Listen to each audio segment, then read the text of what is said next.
supposed to vet undocumented migrants after you could recognize that you've already contradicted yourself on this live. The contradiction that you've given us already on this live is saying that you never support a candidate that willfully and intentionally let violent offenders beat up. But I'm saying is I don't know that that's true. I'm asking you for the proof. You like, Don, did I give you proof? You gave me proof. You gave me a statistic of what you're saying. I get what you're saying. I'm saying, Don, listen. Not only did I name like a specific charge, but I also like gave you a name, DJ Rodriguez.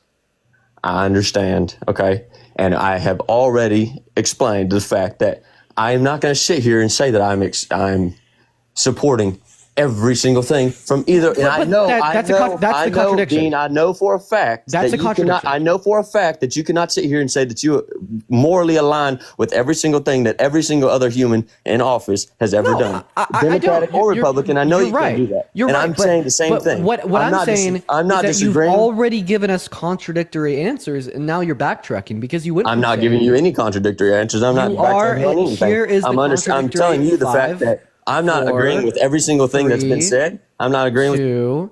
You are now muted because I was speaking about the contradictory answer you gave, and then you interrupted me. In fact, you've done this twice already. So now I have to mute you so I could speak without you interrupting me. Typically, people will interrupt me when I'm cooking. You know, you can't like respond and debunk what I'm saying. So then you just try to stop me from saying it via an interruption. Here's your contradiction. So the first thing you said was that you would never support a candidate who would willfully and intentionally let violent offenders run free in the streets. Once you figured out that this is something that Trump had done, you then said, well, I don't support that action. However, I still support Trump. That's the contradiction. The red lines in the sand are set in a theoretical sense. When you then figure out that it's something Trump has actually done, you then move the red line. And I could actually demonstrate this conceptually speaking with something else. How about we just calm down, we be honest, so I could demonstrate conceptually speaking the mental gymnastics that you and other Trump supporters go through to contort reality to fit a pro-Trump worldview. Please now unmute your mic, and I will demonstrate the same concept again. Here's another way we could demonstrate this concept. Would you ever support a candidate that explicitly and literally called for wanting ethnic cleansing? Explain to me how there is ethnic cleansing going on when we are not even using our U.S. taxpayer money to rebuild Gaza. We're using foreign partners to rebuild what's already been destroyed. There's no... Thank you. Now would you answer my question? So how is that ethnic cleansing? Answer me that. Riddle me that. So actually, that will be a necessary conversation. However, that necessary conversation comes after you answer the question, would you ever support somebody that literally wants ethnic cleansing?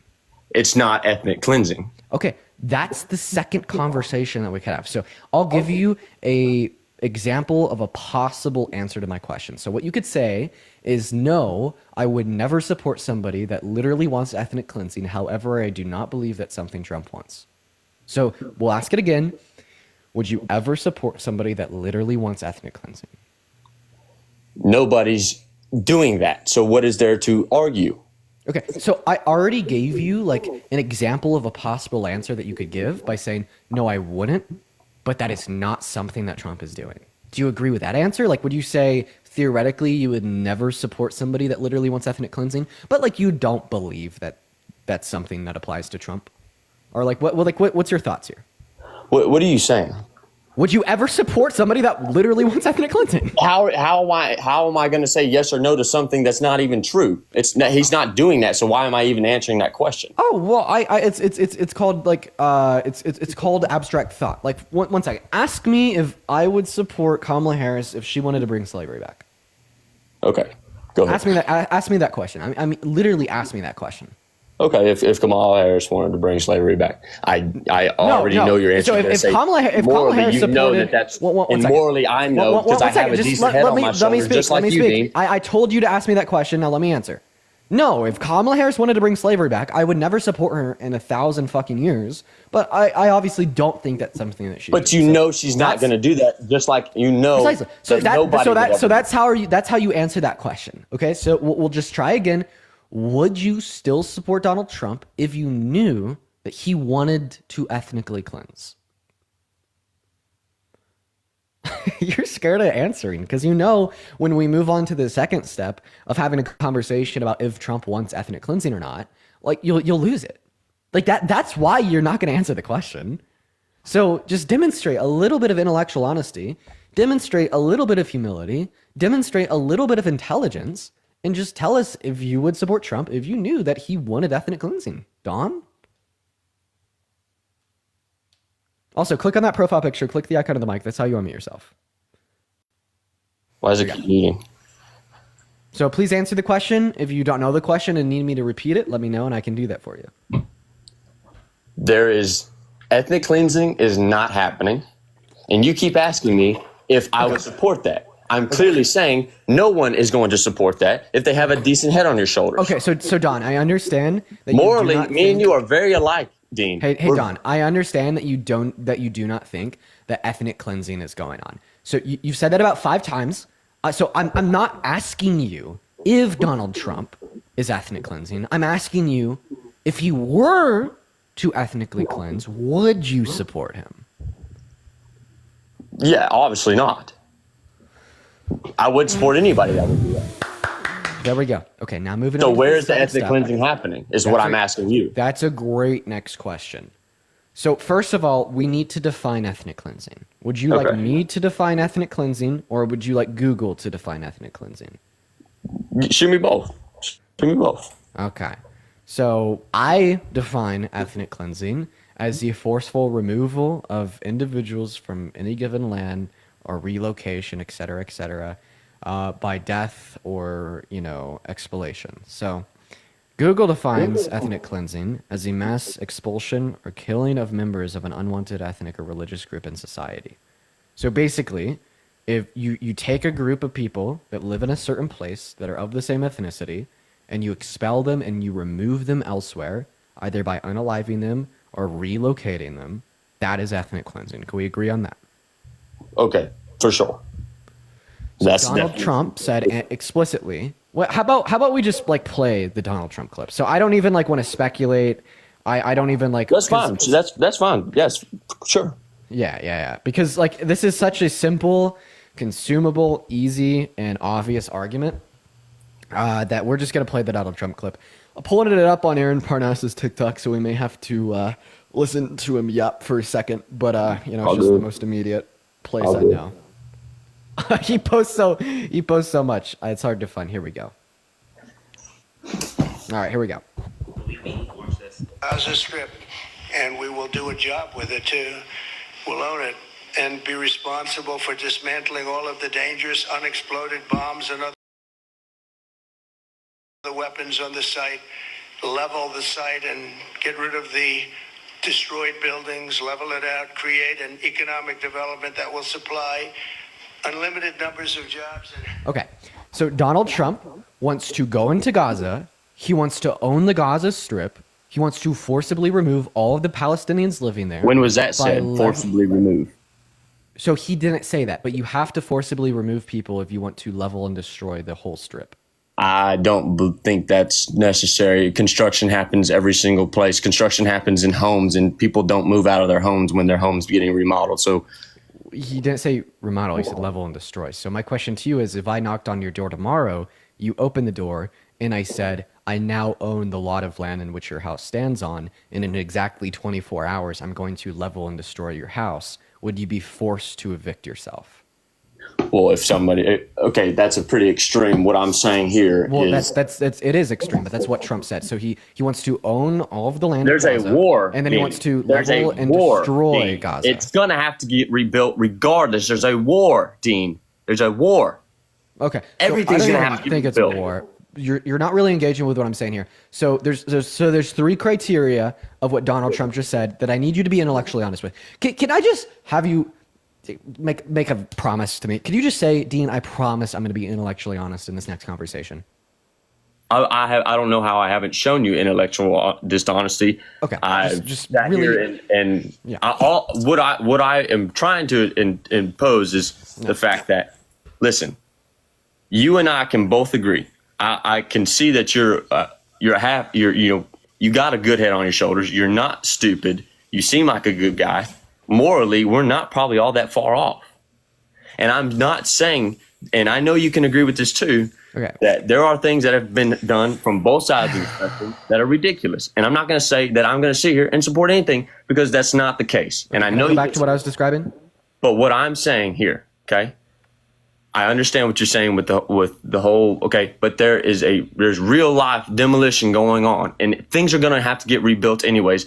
And how are we going to be the ones doing all of? We're not even using taxpayer money with this. We're going to use our foreign partners to do this. Okay, so I'm not. Are you? Wait, I don't know this information. Are you saying that Israel's going to pay for it? All foreign partners that are Wait, who? Who specifically? Just Because if Israel's going to pay for it, that just means that after they rebuild it, it's just going to be annexed. I didn't take a one-on-one phone call. That's what I heard on a press conference. Okay, well, I'm going to believe you, and that makes it like 10 times worse, because that means that it's never going back to the Palestinians. But anyways, I'm going to go ahead and continue what I said. So if I knocked on your door, I said, I now own the plot of land in which your house stands on. In 24 hours, I'm going to level and destroy it. Would you be forced to remove yourself from your home?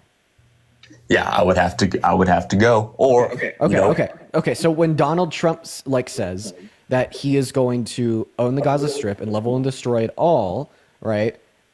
Can you show me the clip say where he that said he was going to own the Gaza Strip? I haven't heard of that. Not that I'm saying I don't believe you. I just haven't heard that myself. Yeah, sure. If it doesn't say it in this clip, you could just look it up, because I mean that's very common. He posted about it on Truth Social this morning. Even. Okay, I'll look it up another time. And we will do a job with it too. Gaza Strip. And It cuts off the first three words. So when he says Gaza Strip at the beginning of the clip, the three words that he says prior to that is "We will own the Gaza Strip." And I'm not like lying or being dishonest. Like, please just look at his Truth Social. But now, you said Truth Social, is that what it is? Yeah. Donald Trump's Truth Social. I mean, he's very open and honest about this. So here's the thing: Donald Trump wants to own the Gaza Strip, and he wants to level and destroy it. And in accordance with what we've agreed on, that means the forceful removal of all the Palestinians living there, 1.8 million of them. Now, Donald Trump has actually already factored for this. Okay, Donald Trump wants to forcefully remove all of those Palestinians by leveling and destroying the Strip, and he wants to relocate them to Jordan and Egypt. He's posted about this as well. He actually said on Truth Social this morning that they're going to all have homes in Jordan and Egypt, et cetera, et cetera, et cetera. The point is this does fit very clear as plainly speaking the definition of ethnic cleansing. You said earlier. I see where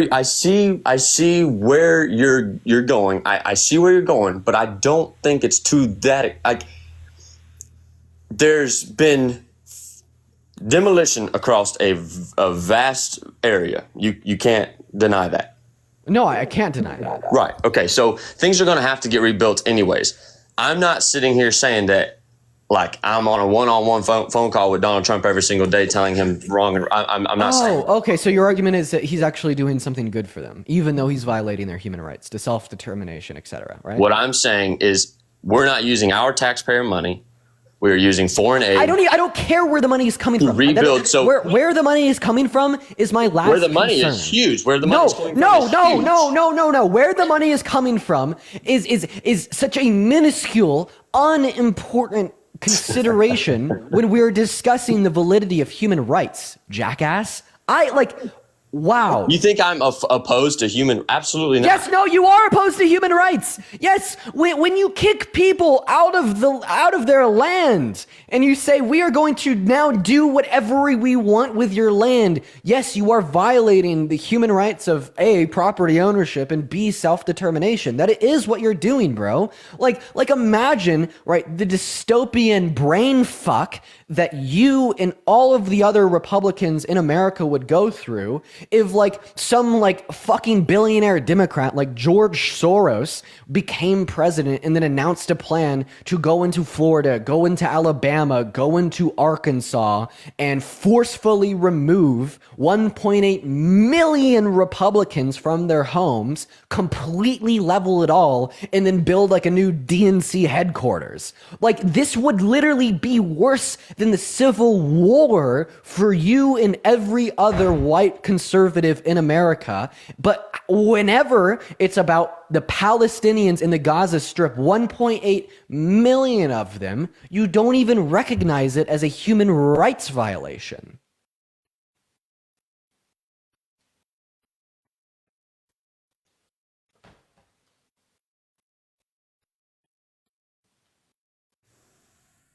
You kidding me? There's no way. And listen, I'm trying to get to the fact that I don't even know what I'm arguing with you about. What I'm wanting to do is understand, like, we are not that far different. You want good things for people. I want good things for people. Morally, I'm like, literally, I would, if I saw you in public, I would just walk up to you and shake. Like, there's good, like, we're just talk. We're like, there's the disconnect is too radical, and that's what I'm trying to eliminate. That's why literally it's the whole reason why I pressed So is your argument that like Trump's doing something good for the Palestinians by rebuilding it? Listen, yes. In this sense, it's regardless is going to have to get rebuilt, and I think there's going to be a lot of things that are okay. Yes or no? Do you think that Trump is doing something good for the Palestinians? If it gets rebuilt and it's a growing economic, flourished place, I don't see him removing 2 million Palestinians. So, you'd be Confederate. So if this live was 250 years ago, you'd be Confederate. You want to know why? Tell me how I would be a Confederate. Yeah, of course. I will tell you, because this is the same argument. This was the most popular argument for slavery from the Confederate South pre-Civil War, was that like, we understand that, yeah, sure, it's like a human rights violation to literally own black people's property, but like, oh, we're doing something good for them. We're like the plantation owners are giving them food, clothing, housing, water, shelter, warmth. Okay, right? And if those plantation owners didn't own enslaved individuals, well, then they wouldn't be in shelter. They wouldn't be fed. They wouldn't be warm. They wouldn't have food, right? And these individuals would not be able to make any money to pay for anything, and their living conditions would be worse. Therefore, right, it's okay. So, Dan, let me ask you. No, I'm still speaking. It's okay that we're owning them as property and violating their human rights because we're doing something good for them. And that's exactly what you're saying right now. You're like, yeah, I understand that this is the ethnic cleansing of 1.8 million Palestinian individuals against their will, without their consent. And I understand that this is colonialism, There's no way imperialism, that 2 million people, and we are just no taking way over that this 2 million land that we people, don't have a right to, right? But it's okay because we're doing something good for them. We're gonna. It's not going to happen, Dean. It's not how it works. Oh my God, Don! Why are you interrupting me? There's real life, Dean. There's reality. I was speaking, and I wish that you let me speak. And I just want to point this out. Everything that I just spoke on was real life. Everything that I just spoke on was reality. No, it's not like a hypothetical scenario. If you go in to try and remove 2 million, you better stop talking. It's not a hypothetical scenario that the most popularized argument for slavery in the American South was that it was actually good for the quality of life. No, that's a fact of history. Okay, that is a very scary, morally abominable fact of history. Okay, and this fact is relevant because, once again, that's exactly what you're just doing right now. It is a fact that Donald Trump wants to forcefully relocate 1.8 million Palestinians. Doesn't sound like it. Doesn't sound forcefully. I just don't know how that's going to work. He wants to relocate them to Jordan and Egypt. I just don't know how that's going to work. So you don't know how it's going to be pragmatically implemented? I don't understand how. Okay, listen. We're talking about a big group of people. 1.8 million people, yeah. Exactly. We can't even get rid of our own illegal aliens in our own country. Yeah, but so the thing is how are we supposed to do this? Dude, Israel blows up schools, bombs food trucks, hospitals, and kills babies by running them over with tanks. Like you think that you think that The forceful removal of 1.8 million Palestinians from the Gaza Strip with the full force of the IDF and the American military, which is the most likely outcome, is going to be impossible to do. Unfortunately, that's just not the case. But I'd also like to point out, even if it was impossible to do this, Donald Trump is still calling for ethnic cleansing. You're just saying that he's not actually going to be able to go through with it. Like that's like saying that. I'm not saying that at all. I'm saying it's going to get. That's like saying, like, imagine this hypothetical. That's like saying that there's a man standing outside of a house that a little girl is living in. Tell me that demolition and reconstruction. Stop it, Don. I'm going to spam mute you until you stop talking. So, like, imagine this. Okay. I'll mute myself. So imagine this hypothetical. There's a 10-year-old girl inside of a house, and there's a man standing outside. The man standing outside of the house says, I want to grape the little girl inside of that house. Okay? And then this is like you saying, well, you don't really care that the man said that, and you could support that man still, because it's impossible for that man to actually grape the little girl because the front door is locked. The analogy here is, you don't care that Donald Trump called for the ethnic cleansing of Palestinians because for whatever reason you think it's speculatively impossible to actually ethnically cleanse so many people.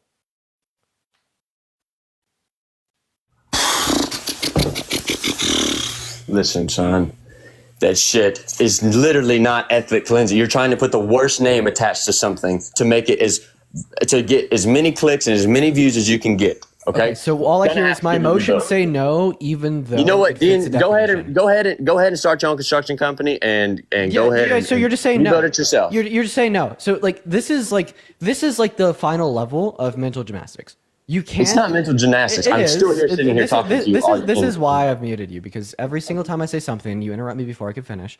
So like all that you're doing is denying it. You don't actually have a counter argument against what I'm saying here. In 30 seconds or less, I'm going to explain to you why it is ethnic cleansing. So ethnic cleansing, as defined by Google, go on pause, look it up, and then apologize to me after the fact, is the forceful removal or expulsion of an individual's pertaining to an ethnic identity from a region. Donald Trump has called for the destruction of the Gaza Strip by leveling it after buying it from Israel. That would include the relocation of 1.8 million Palestinians from the area, in which Donald Trump has verbally and explicitly committed to. We could assume with no further information that this relocation would be forceful. However, if you want an argument that this relocation would be forceful, I have already given that to you as well. If I walked up to your door, knocked on it, you answered, then I told you that I now own the property in which your house stands on. In 24 hours, I'm going to take a wrecking ball and demolish it down to the ground and rebuild it. Would you be forced to relocate? The answer is yes. So that is why it's ethnic cleansing. This perfectly fits the definition of ethnic cleansing given by Google, given by Merriam-Webster. And all the facts in which I have just shared with you have been explicitly stated by Trump. Here's what I'm going to say. There is real destruction by a real war that will have to be taken care of. And you throwing the word ethnic cleansing on the thing is a little dramatic. There's not going to be a mass genocide. He's not going to fucking kill everybody. There's going to be a rebuild. And then I'm gonna sit and I hope on with everything of my heart, Dean, that will never happen. And I think nowadays, and the societies that we live in, that you wouldn't even get away with that. Okay, so what I'm saying is what I wanted to start off with. Why I got on this live, anyways. Wait! Don't pivot yet, because no, I'm not pivoting. I'm not. Go ahead. You ask me what you need. So all that you did in response to what I just said was you just essentially called it dramatic. So imagine this. Imagine I ask you why you vote for Trump, and you tell me because You like his economic policy. It's going to reindustrialize America. His tariffs are going to bring back manufacturing in America, or where it's going to increase your GDP. It's going to increase livable wages. It's going to make the average American richer, right? It's going to reduce consumer debt, and then you just start listing off all these analytical facts. Right, and then maybe you even like run a comparative analysis to Kamala Harris and her economic policy. You maybe wrap in the School of War in at UPenn that says that Kamala Harris's economic policy will reduce GDP growth by like 3% per year or whatever the fact. And then my response to that is just like, Don, that's a little bit dramatic. Therefore, I disagree with you. Like obviously that is an insufficient answer, right? In any intellectual setting, right, to dispose of a position to seek further truth. So, like, when I explained to you how Donald Trump called for ethnic cleansing, and your only response is to call it dramatic, I'm not sure that that is a sufficient rebuttal. It is not going to happen. You're making a claim that's not even, like, you're making a claim that is so far-fetched, it's hard to even wrap my head, like, it's hard for people to wrap their head around it. What is far-fetched about my claim? That it's ethnic cleansing. Why is that far-fetched? Genocide. Now you tell me why that's far-fetched. I want you to use big boy words and explain to me why that's far-fetched. Because of the fact that we're talking about 2 million people, Dean. Okay. 2 million people. So it's far-fetched because how is something that's already been fucking destroyed getting rebuilt is ethnic cleansing? So you think it's far-fetched because of how many people are there? How is something that's going to be rebuilt ethnic cleansing? That has to be rebuilt. How is it? Okay. How? It has to be done, Dean. It has to be done. Okay, so wait. So even if what you just said was true, that it has to be done, and we'll also just assume that the following claim, it has to be done by the U.S. is true. Doesn't have to be done by the U.S. It's not going to be done by the U.S. It's going to be done by the One moment. I'm still speaking. I don't give a fuck if you're still speaking. Yeah, so I don't give a fuck if I mute you. Be a good little boy. Sit on mute. The fact of the matter. Sit down. Stop barking. Bad boy. Bad boy. Okay, now we're going to do this thing where like, okay, so it's like a toddler. So, I mean, for all of like my parents in here, like when you have like a toddler that's crashing out, yeah, you have to put them in timeout for like 10 minutes. They just have to calm down on their own. So that's what we're going to do with Don now. How to do it. Now we're just going to spam mute Don until he stops unmuting himself and he stops doing this. It's just a timeout. I mean, all of my parents in here understand it. We're just going to wait for him to be calm. Dang. He's almost there. Everybody give him a minute. Listen, son. No, because I was in the middle of speaking. I'm not going to listen to you. I want to finish. Ethnic cleansing has nothing to do with construction. Like Don, like unfortunately, I am going to finish what I was saying. It's just like how long until I'm going to do it, and like cleansing has nothing to do with construction. How like the time in which it'll take until I do it is completely and entirely predicated on your willingness to just shut the fuck up. There we go. Perfect. Hurting a country after a war is not ethnic. He's still gone.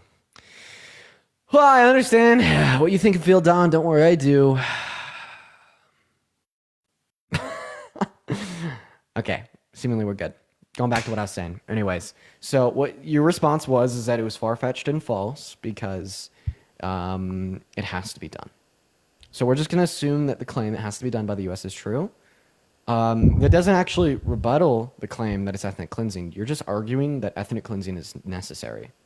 I didn't say that 1 second. Yeah, when you said that it has to be I said done, that rebuilding a place that's already been destroyed by a war is pretty necessary. Okay. So, and ethnic cleansing is not going to happen. Okay. There's not going to be a mass genocide. Okay. There's not going to be... Once again, I'm going to tell you why ethnic cleansing is going to happen. Rebuttal it with a position. I'm going to kick you and move on. So ethnic cleansing... Wait. Don, actually, we're going to do this because obviously all my other tactics haven't worked. Go on pause, type ethnic cleansing definition into Google, come back and apologize. Not another word, Don. Good boy. Very good boy.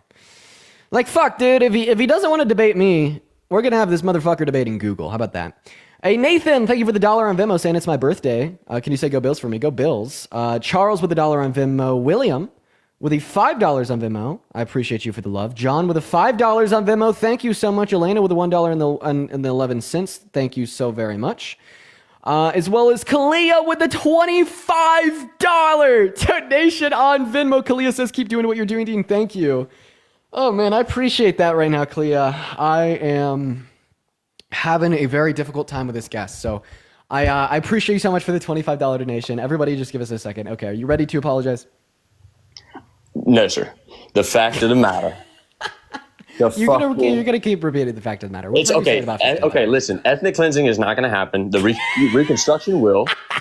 And you can laugh all you want, and that's fine. Yeah, the and reason why I'm laughing is because I'm giving you the argument for why it is going to happen like 10 times. You haven't rebutted it. Okay, everybody just watch this. We're going to do that. We're going to play with our food one more time before we just kick it and forget about it forever. So ethnic cleansing is going to happen because the demolition and destruction of Palestine would require the relocation of 1.8 million Palestinians. What I just said isn't an argument. It is representative of a fact. Donald Trump has said that it would require the relocation of 1.8 million Palestinians from the Gaza Strip. He's even said where they will be relocated to. He has said that Palestinians on the Gaza Strip will be relocated to Jordan and Israel and Egypt. So everything that I just said is non-contestable. It is a fact and has been reiterated by Donald Trump. The argument for the fact that it would have to be forceful is that's just kind of something that comes along with the destruction of where you live. You conceded to this on your... Wait, not going to happen. Everything that I just said is something Donald Trump has said. What do you mean it's not going to... Wait. I didn't even give you an argument yet. You just said something is not going to happen that Donald Trump said. What do you mean? I've been saying the whole time that ethnic cleansing is not going to happen. Okay, chat. Should we just kick him? Because you're... Okay, Don, you're a fucking donut. I just want to point that out there. You're just saying it's not going to happen. You're just saying it's not going to happen. You're just saying, oh, it's not going to happen. Oh, Dean says something smart, intellectual, true. Oh, it's just not going to happen. Hey, Don, you're in fucking denial, buddy. You're in fucking denial. You treat politics like the goddamn UFC. You treat politics like college fucking football. You play with human rights like it's just a fun afternoon activity. This is why so many people hate Americans. Like, we have to recognize fact at some point. Like, the privilege that you have is fucking astounding. And you just play with it like food. Like, we're talking about 1.8 million real humans, real people, like you and me. No different than you, no different than me, no different than the 8.1 thousand people watching this stream. I am reiterating a true fact of reality that 8.1 million individuals are going to be forcefully relocated from where they live to regions they've never been, regions that are predisposed to not accepting them, not liking them, forcefully violating their human right to self-determination, violating their human right to ownership, acquisition, and transfer of property, and allowing a foreign aggressor to just go in and do it all right under their noses forcefully. Okay, and by the way, this will also require the deaths of a lot of Palestinians. As Almas has said, that they will allow no country to occupy their territory. And by the way, I don't like Hamas, but they are dead on about this. They shouldn't allow any other country to occupy their territory. But what that is going to lead to is more fighting, more dying, more Palestinians losing their lives. And your response to all of this is, I'm just not going to care about it and say it's not going to happen, because if I were to give a fuck about human rights, that would mean I'd have to tell Dean that I no longer support Trump and lose a debate. How would I not support? Listen, it's so embarrassing. Oh, yeah. Hey, Robert, you vote for Trump? Hold on real quick, Dean. Did you? Oh, yeah, okay. I just got to know. Did you vote for Trump? I know that I don't equate to your prompt. I did not vote for Trump, but I just have. Appreciate you for coming up, though. Michaela, thank you so much for the $10 donation on PayPal, saying, love you, Dean, get him. Well, I really appreciate you for the love, Michaela. I want to see at least 100 big W's for Michaela down below in that chat, as well as Erica for the $20 donation on Venmo. Let's get at least 200 big W's for Erica down below in that chat. Thank you so much, Erica. Erica says, thank you for making sense and putting up with these idiots for the betterment of our country and the betterment of the world, may I add. Myra, thank you for the galaxy, and I really appreciate that, Erica. As well as VP with a $20 donation on Venmo. Thank you so much, VP. At least 200 W's for VP. John with $1. Andrew with the $20 saying keep dog walking them. Another 200 big booms and W's for Andrew. Thank you so much for the love, Andrew. You guys are being so incredibly kind. Thank you, everyone, so much for the love today. Spam MAGA down below in that chat if you do want to join. We're going to get that next guest up in the box as we speak, so everybody just give us a minute. We got GTaddy77 loading in.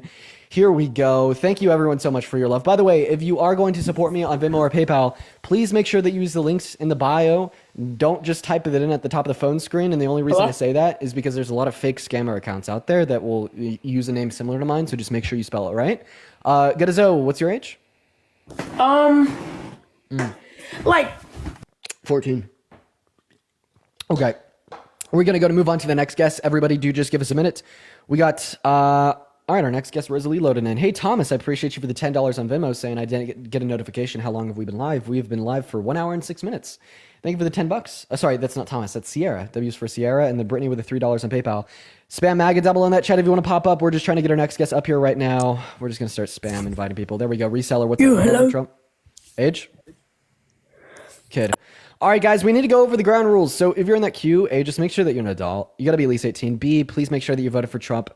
And all that means is if you're in that queue and you didn't vote for Trump, just leave the queue. We're just looking for debates. And fetuses will get like kicked super duper immediately. So if you're a fetus watching the live and you're in the queue, just leave. You're just going to be wasting your time. Hello, did you vote for Trump? Okay, that as well. Get him out of there, get him out of there. Next guest is loading up in. Spam MAGA, spam MAGA. Someone in the chat just asked me how I know Hello? the kids. Hey, what's up, Mikey? You vote for Trump?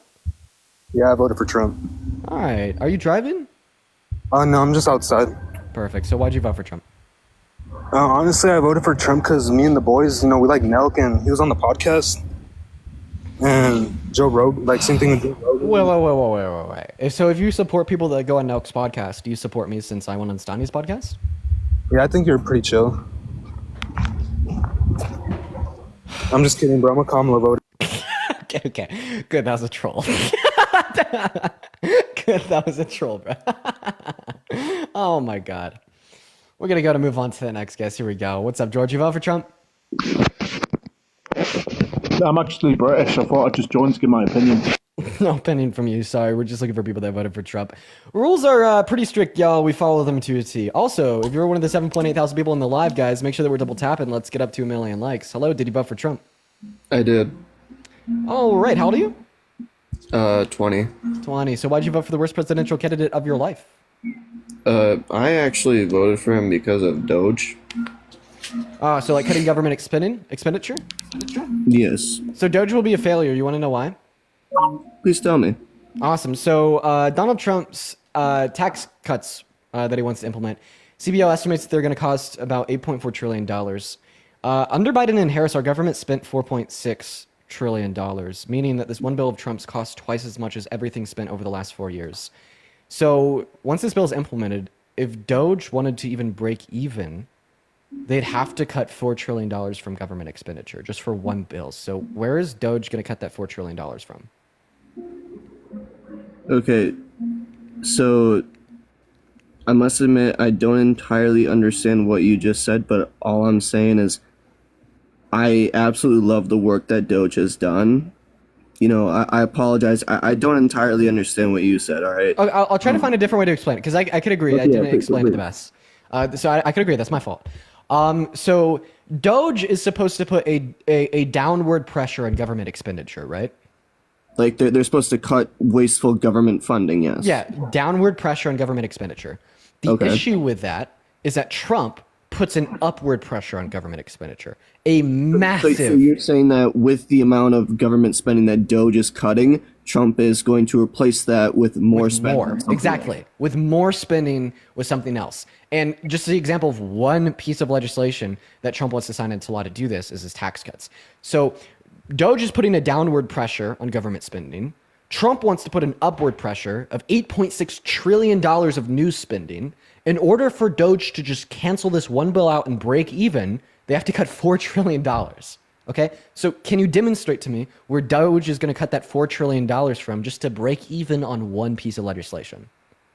Can I ask you, where did you get the source for what you're saying here? Like, I'm not saying you're wrong. I'm kind of new to the whole, like, doing my own facts and research and stuff. So I want to know where you're getting your information about this.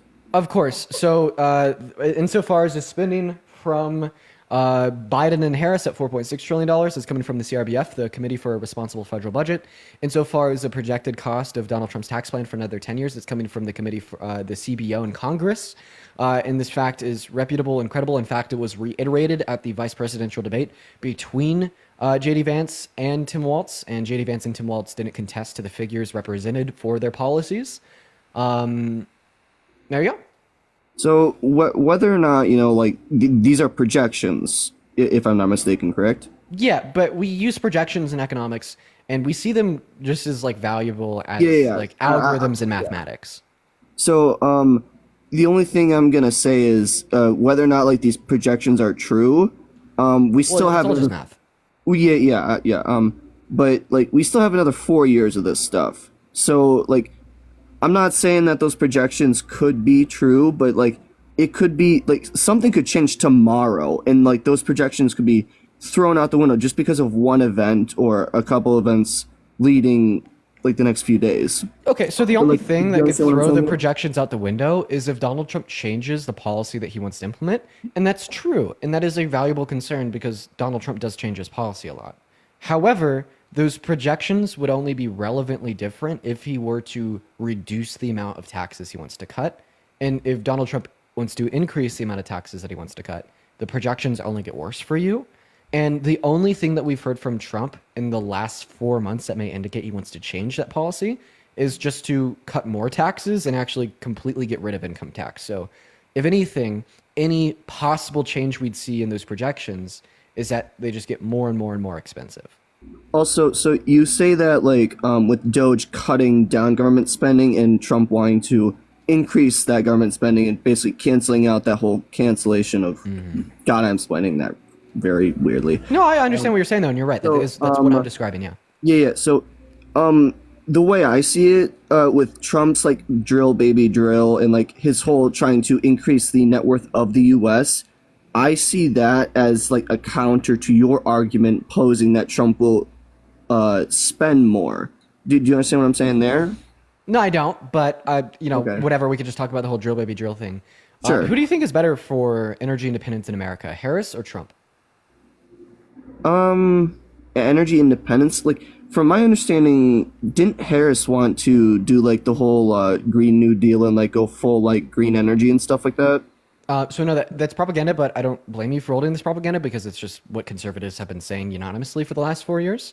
Under Kamala Harris and Joe Biden, we actually drilled more oil here at home in the U.S. than we ever have as a country before, even under Trump, because they approved 50% more drilling permits than Trump's administration. Yeah, I think I actually heard about that, but Yeah. So Harris obviously does like renewable energy resources, but Harris is intelligent and realizes that renewable energy resources right now are unattainable. They're too expensive, and we don't have the infrastructure to get enough to supply everybody.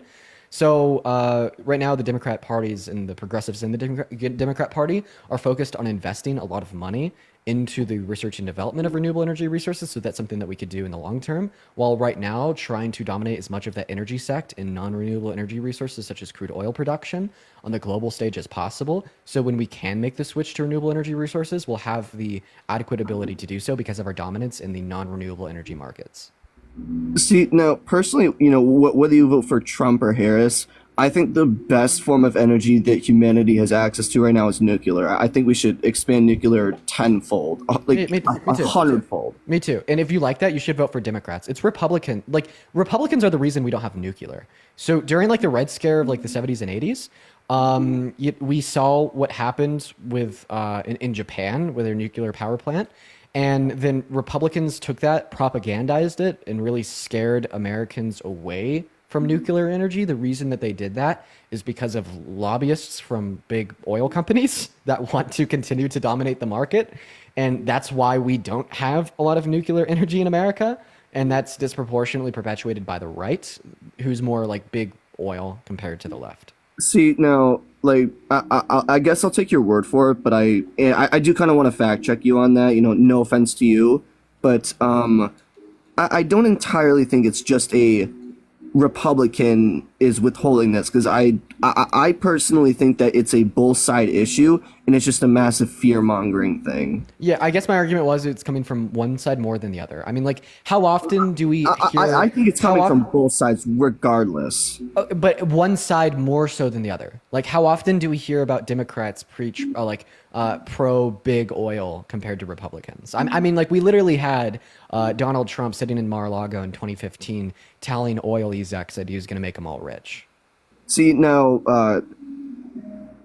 I guess this comes as no surprise to you, but like a majority of my For You page is like where I get majority of my news, and I don't exactly follow a whole bunch of like Democrat or like left content creators, so I don't really like kind of see a whole lot of the left kind of content at all. I see a lot of like the older millennial and stuff like that. Like those content creators I follow a lot.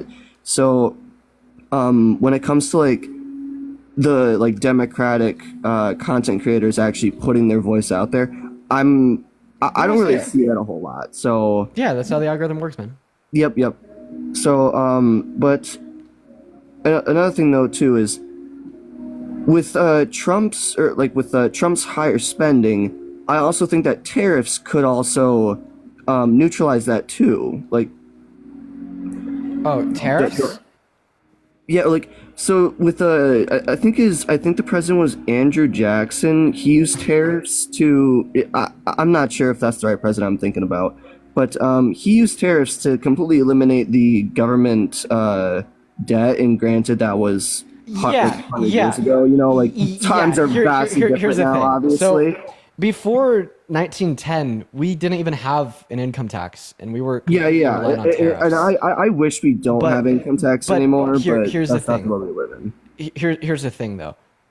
Like they didn't have trillions of dollars in debt. Yeah, like I said, we live in a completely new age we only generate like it's a little bit over $100 billion in income from tariffs per year. Not to mention that there's diminishing returns on government income generated by tariffs, because like tariffs disincentivize other countries from importing goods into America and incentivize more goods from being produced in the U.S. And over time, we'll just have less goods imported and more things just made here. So if we were to completely switch to tariffs, there would just come a point where it would income from tariffs would diminish to such a stagnation, and we just have no further increase in revenue. Meanwhile, we'd be spending sufficiently more, so it would just fuck over the debt in the long term. Yeah, I see what you're saying, and honestly, I see truth behind those words too.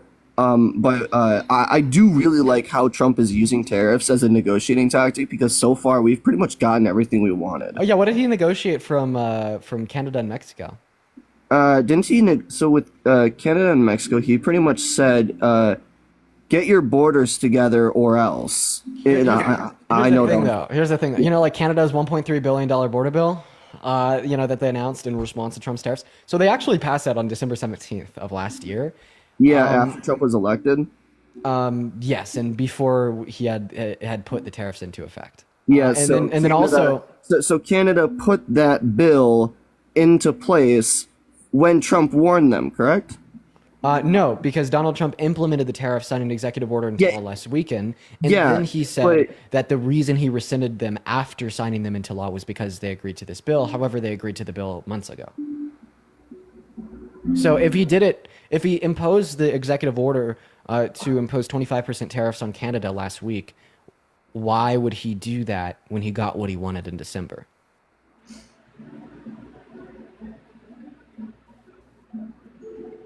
I guess I'd have to think about that a little bit here. Like, I'm sorry, my brain kind of just had a little blunder with what you just said. But so you're saying that Canada already implemented these changes even before Trump's tariffs took place, correct? Yeah, and like I'm like you could actually probably make a pretty like strong speculative argument that one reason Canada passed that $1.3 billion border bill in December was because Trump was going to be inaugurated to circumvent any potential tariffs. That's kind of the argument I'm saying here. You could make a strong speculative argument for that. I won't deny that. I'm sure that had some influence. I mean, the timing lines up. It lines up with what Trump wanted. I get it. But if the reason he imposed the executive order to introduce 25% tariffs on Canada last week was because he wanted this $1.3 billion investment into the northern border, why would he impose the tariffs if he already got that $1.3 billion investment back in December? So, it was a plan that it was a plan that Canada instated, correct? It wasn't actually taking effect, right? I know nothing about that, but like typically all federal policy takes a little bit to kick in. That's just kind of how bureaucracy works, and that is not mutually exclusive to the $1.3 billion border bill from Canada. However, I do have reason to believe that it was implemented in January. Okay, because the way I see it, that was a plan initiated by Canada, and Trump basically just said, "Yeah, that's a plan. Initiate it now and start doing it now." Like, Okay, am I so when you- wrong for like thinking wait, about so it why that would they? way? Why would they pass that border bill if they weren't going to implement it? No, they passed it. It's a plan, all right, but No, it's not a plan. It's a policy. Like no. Are you sure it was a policy and not- yes, your 'cause I'm plans are proposed policy. Okay, but once it's implemented into law, it's not just a plan. It's a actionable policy. The bill was already signed. okay. And then also even about like the southern border. What did he get from Mexico? What do you get from Mexico? Didn't they send down like another 10,000 troops and like? They did. They did. Sorry. Didn't Mexico send up their like another 10,000 of their troops? And now the cartel is labeled as a terrorist organization. So so that happened before the implementation of the tariffs. I actually have a question about that. So Okay, go for it. So Biden actually negotiated 15,000 deployed troops from Mexico onto the southern border in 2021, and they stayed there for the following 3 years until now. My question is Biden a better negotiator than Trump? Because Biden was able to get 15,000 troops with no tariffs, and Trump could only get 10,000 troops with tariffs. That's a good question, and honestly, from this specific argument, I'd probably say Biden. However, one thing I will say about Trump here is that he's had more transparency in the past like 2 weeks that he's been president than Joe Biden has. So how Transparency and Trump don't go together. Okay. He told So- 30,000 confirmed lies during his first 4 years. He told the biggest lie out of any sitting president ever with his denial of the outcome of the 2020 election. He lied about not raping E. Jean Carroll. And he just continues to lie about like not committing 34 felonies. Lie. He is the least transparent man that we've ever had sitting in the executive branch of our government. Like this Okay, guy literally tried to coup the outcome of the 2020 election, rig it and steal it from Biden with use of his fake electorate plot, admitted it in court, and then just has still gone on until today to say that he won 2020. Like, no, he's not transparent at all. Okay, I've heard that same rant like probably 50 times within the past few months. Wasn't Like, even good. I get shared like a that. conglomerate of 4 facts with you. Okay, yes, I get that, but like from my point of view, Trump was still the best pick out of Harris. Yeah, Like- I'm waiting for you to tell me why. Because like so far, Because everything you've admitted that- that Doge isn't having an overall positive effect. You've agreed that Biden and Harris are better at negotiating. Hold than up. Trump. Doge is having positive effects because if you think about it, they're exposing wasteful government spending, not just cutting it. Like I understand. Like, Okay, so far the only good thing that the Trump administration has done is basically a reality TV show about what our government is spending and where, calling it wasteful when it's like in a matter of millions, but then just also supporting an $8.4 trillion tax relief bill that only will benefit people making over $395,000 per year. So So you that's say- the issue.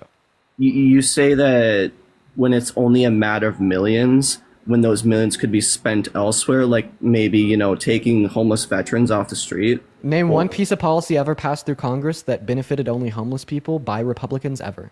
Yeah, I can't answer that. Like So seriously, then stop virtue signaling. The only people that have fought for those below the line of poverty are the Democrats, and you know that's a fact. Now, moving on, you're saying, oh, well, these millions could be better invested elsewhere, but then you completely turn a blind eye to an $8.4 trillion bill that only benefits people in the top 3%. Okay, I mean, I can't deny you kind of got me at a stand. Like you kind of got me in a corner here because I don't entirely know what I'm talking about 100% here, and clearly you've done a whole lot of research about this stuff. But Yeah, man, that's why I'm here. You're right. Yeah, I mean, my like, full-time job is to research. Yeah. Yeah, exactly. I'm a forklift operator that works 30 hours a week. I don't really do a whole lot of research into this stuff. All the news that I ever get is from TikTok. So Well, man, I will say you're better researched and more respectful than like 75% of the people that I have on live. So I appreciate you for that. I am yeah, going to no go to move on problem. to the next guest. Is there anything else that you'd like to share before I move on? I actually value your presence on this app, believe it or not. Like, I appreciate your perspective than what you give people. Even though I voted for Trump, I still appreciate that you do what you do. Well, I appreciate that, Venus, and I hope that you have a good rest of your day. All right, yep, bye bye. We're going to go to move on to the next guest, you guys. Hey, if you're one of the 7.6 thousand people in the stream, guys, make sure that we're double tapping. We're going to go to move on to the next guest. Kelsey, thank you so much for the $5 on PayPal saying you need some stickers that have my YouTube/TikTok on them so I could pass on. I need to do that. Thank you, Kelsey. As well as Sonia with a $5 saying they treat Trump like the Bible. No, they do. I actually talked about that the other day. You're absolutely right. Michaela with a $10 on PayPal saying, love you, Dean, eat them up. I will eat them up. Brittany with a $5 saying, Dean for president. Oh, that's so kind. And Alberto with a $5 as well. Thank you. Amy with a $5 on Venmo for fun. Charles with a $1 and Wes with a 2. Guys, thank you so much for the love. Everybody, please do show some love to our donors down below in that chat. While we get our next guest up in here, we got GDaddy77 loaded in. Spam MAGA down below in that comment section. That last guest was really respectful. I honestly, like, he said that he gets all of his news from TikTok and he only sees like right-leaning sources. I feel as if he were to broaden his horizons and try to look for more bipartisan or nonpartisan media sources, that he could be anti-Trump in like another 6 months. I wouldn't doubt that at all. Richard with a $5 on Venmo. I really appreciate that. Like, what's going on, Mystic? Did you vote for Trump? Hello, this is Donald Trump. And quite frankly, I hate your streams and you are very cringe. You're not a cool guy. You think you're cool, but you're not. Get off TikTok, little bro. Okay, so stop the clips and tell me why you think I'm cringe. Yeah, keep yapping, man. You're fired. Okay, is it just like 3 buttons? I am the real Donald Trump. I see your betas in chat are saying I'm not, but you're just dummies. Okay, well, points for creativity, golden star. What's up, Chance? You vote for Trump? Yes, I did. All right. Why did you vote for the worst presidential candidate of your life?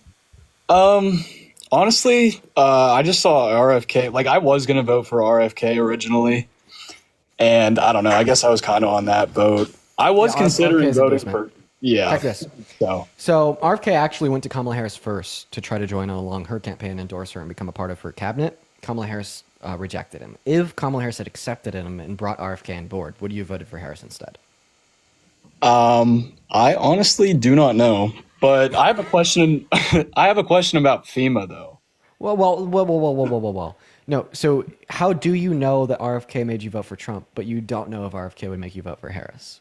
Because like most of my family is more conservative, and I guess like that kind of influenced my voting. So inevitably, like, you voted for Trump because your family's conservative. So, but I wouldn't say that. No. So because like I'm a political science major, and I don't know, like the more I got into politics, like the more I aligned with the conservative values. Like such as conservative values. Mostly like I'm a Christian too, and I don't know. It's kind of the 3 exceptions I have for abortion is in the case of rape, which is unholy. Great. Sorry, and. Oh shit! I forgot the other 2. My bad. But incest and life of the mother. There you go. Yes. Thank you, Dean. Before we get into abortion, because I want to talk to you about that, I just have a question. So have you ever heard like radical leftists saying like "eat the rich" and whatnot?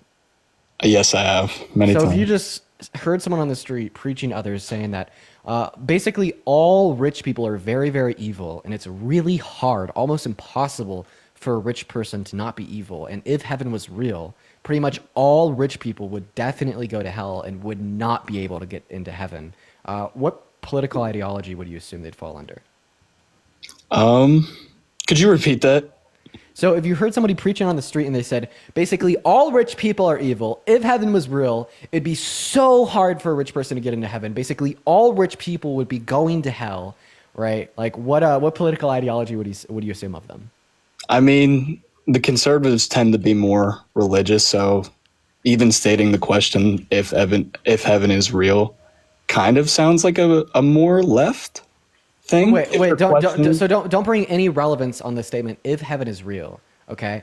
Okay. Bring all relevance based upon what they're saying about rich people. Like if heaven was real / they won't go to heaven, whatever the case is. If you just hear somebody calling all rich people evil, super hard for a rich person to not be evil. If heaven is real / heaven is real, they are not going to heaven. They're definitely going to hell. Where would you assume they'd fall on the political spectrum? More left, I would assume. How far? Because, how far left is AOC? Because I pretty far left. Pretty far left. Probably because I'm just saying that because AOC does this. Yeah. So if you heard someone, one last question, if you heard someone on the street say it is easier for a camel to go through the eye of a needle than it is for somebody who is rich to enter into the kingdom of God, that is from the Bible. Where would you assume they fall on that political spectrum? If they're getting that right from the Bible, shit, probably on the right. No! Oh no! Listen, I mean, I'm not. I'll admit it. No! That's where this was leading. Yeah, that is where it's leading. Like, I think that like the idea that Christian values fall on the right is just a super imposition on top of the text. It's just like we have a lot of Christians in America, and liberals and conservatives have been doing this push and pull on what side Christians should agree with. Right now, the conservatives are winning that push and pull, but like Jesus is objectively a fucking socialist. Christianity, I know, like, so I've seen some pretty stupid far right people on your live. Like they say like, oh, over half that's the number one thing that bothers me. Over half the country voted for Trump. No, 49.9% of voters voted for Trump, not the country. Half the country didn't even vote. So Jessica, thank you for the $5 on PayPal. Hi, Jessica. Thank you so much. Yeah. And like, obviously like you're going to have that on both sides, but I don't know. I tend to see myself as more moderate. Like I'm not in the MAGA cult, and that's what I hate so much because it's like I want to support him, but like the MAGA cult just makes it so hard. Well, here's my thing. I understand the sentiment of what you're saying. You recognize that there's a lot of people that support Trump that do so really insanely, and you don't really associate with those people. You just think that maybe some of his policies slightly better than those on the left, etc. Yeah, that's exactly. But unfortunately, like from my perspective, you are unfortunately a part of that cult. Like, and the reason I say that is because I see like a call for ethnic cleansing as a red line. Absolutely, and I think that's something he kind of, like that's making me want to take my vote back a little bit because like all these executive orders that he's signing and like stuff that you just said too, like that's not the way he said he was going to do it before he got elected. Yeah, yeah. Like I see like ethnic cleansing as a red line. If there's like some internal dialogue that you have in your head where you're like, well, I don't think that's a good decision. I think ethnic cleansing is bad, but for these mysterious, unknown, arbitrary reasons, I'm still going to give my support to the man. That is one of the reasons I say that you maybe still fall into that cult. And I mean, like, there's plenty of other issues under the same regard, but I feel like maybe like abortion's a pretty big reason you voted for Trump. So I actually kind of want to go down that. You think abortion's wrong? In those three cases, I will make an exception because that's just Yeah, and I'm not going to be able to convince you that abortion is not wrong in elective circumstances on the live. If I could, I would try to, but I just know ultimately that won't be effective. So I want to take this route instead. If Jesus was president, would he pass legislation to make abortion illegal? Following in Christian values, probably. And that's what I contest. The reason I say Jesus would not pass legislation to criminalize abortion is because God allows women to have access to abortion. Women have the free will and the physical ability to get an abortion. Absolutely. If God thought there was morally sufficient reason to prevent a woman's access from abortion, God would not allow women to have access to abortion. Okay, he could just straight up infringe on free will, or he could like contort and change the biology that of a woman to prevent an abortion. But I do agree with that. so like I think like two things could be recognized here. Like you could recognize that an abortion is wrong. However, if God doesn't have morally sufficient reason to prevent a woman from accessing abortion, neither do you. I agree with that too, because the Bible does speak a lot about free will and how God will not infringe upon the actions, and that those who commit quote unquote the unholy or like actions that just go against the word. Even though I do see contradictory statements in the Bible, yes. And I think that like I think that a Christian's place in the abortion discussion is this, and I'll describe it to you. Okay, you think abortion is wrong. I disagree with you. You will probably never change your mind, and Christians and religious individuals will continue to persist, will never go away, and will always think it's wrong. I think your place in the discussion is not to ban access to abortion, because that's something God wouldn't do, but it's rather to reduce the amount of abortions that women are having by fixing the main reasons why women have abortions. And what I mean by that is maybe like advocating for sex ed in high school, so people know what sex is, they know how to engage in it safely. Advocating for free access to forms of contraceptives, so if individuals are to engage in sex, they can at least do so with a mitigated risk of pregnancy. Advocating for funding, more systems to support low-income families. 55% of women that get abortions do so because they feel as if they do not have the financial means to support a child, right? Advocating for better systems to promote higher levels of economic mobility. Advocating for, better systems of support for new families, new mothers, and support of new children. Okay, better education systems so people are growing up being more educated. Maybe we could create a generational shift that would promote education and almost stigmatize unsafe sex to a point where there is not many unwanted pregnancies, right? And this is a really good place for a lot of anti-abortion Americans to be able to implement what they believe in a very healthy way for everyone. I agree. And my stance on abortion, it comes from more of not a political standpoint. Like, honestly, at the end of the day, like with those scenarios that you just described, because that is the main reason, like they just feel like they're not ready, and it was in those three scenarios I described earlier. My stance on abortion comes more from a personal, like philosophical standpoint. Like, I guess I would describe it as it is a natural process, but it is like, it's just something I wouldn't do. Like, I wouldn't want my wife to do.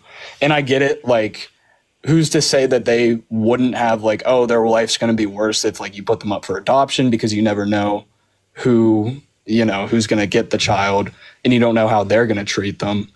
But it's just more of like a personal, I know you might argue against this, but like the potential for life. Well, you understand you understand that there's pro-choicers that hate abortion more than you do. There's like pro-choice men that that hate it more than you do. But I guess the overwhelming point here is, as long as you could recognize that although you don't like it, although you personally have a reaction to it that is negative, you could still say that in the same sense you've made your personal choice on the matter, other individuals should also be able to make a personal choice, even if it differs from yours. I do agree. Yeah, like I said, like if they are in that scenario, or if they're in that place where they feel they have to, like I'm not, like if I were president, I wouldn't want to stop that from happening. But what about elective abortions? You'd stop those from happening? That's just like outside of your three exceptions. What do you mean by elective abortion? Man and a woman engage in intercourse, understanding what pregnancy is, what it could lead to with consent. Woman gets pregnant, then wants to abort the baby. The baby, the child, the full-grown human. Yeah. It's just, I don't know. Like on the political spectrum, like it's just the potential for life, man. Like just in my mind, that just doesn't sit right to me. Okay. Potential for life. Do you mean like it will be a human in the future? Yes, like I just think to the opportunities that I could, because I was raised by my grandmother. Do you Like mind- I have no parents.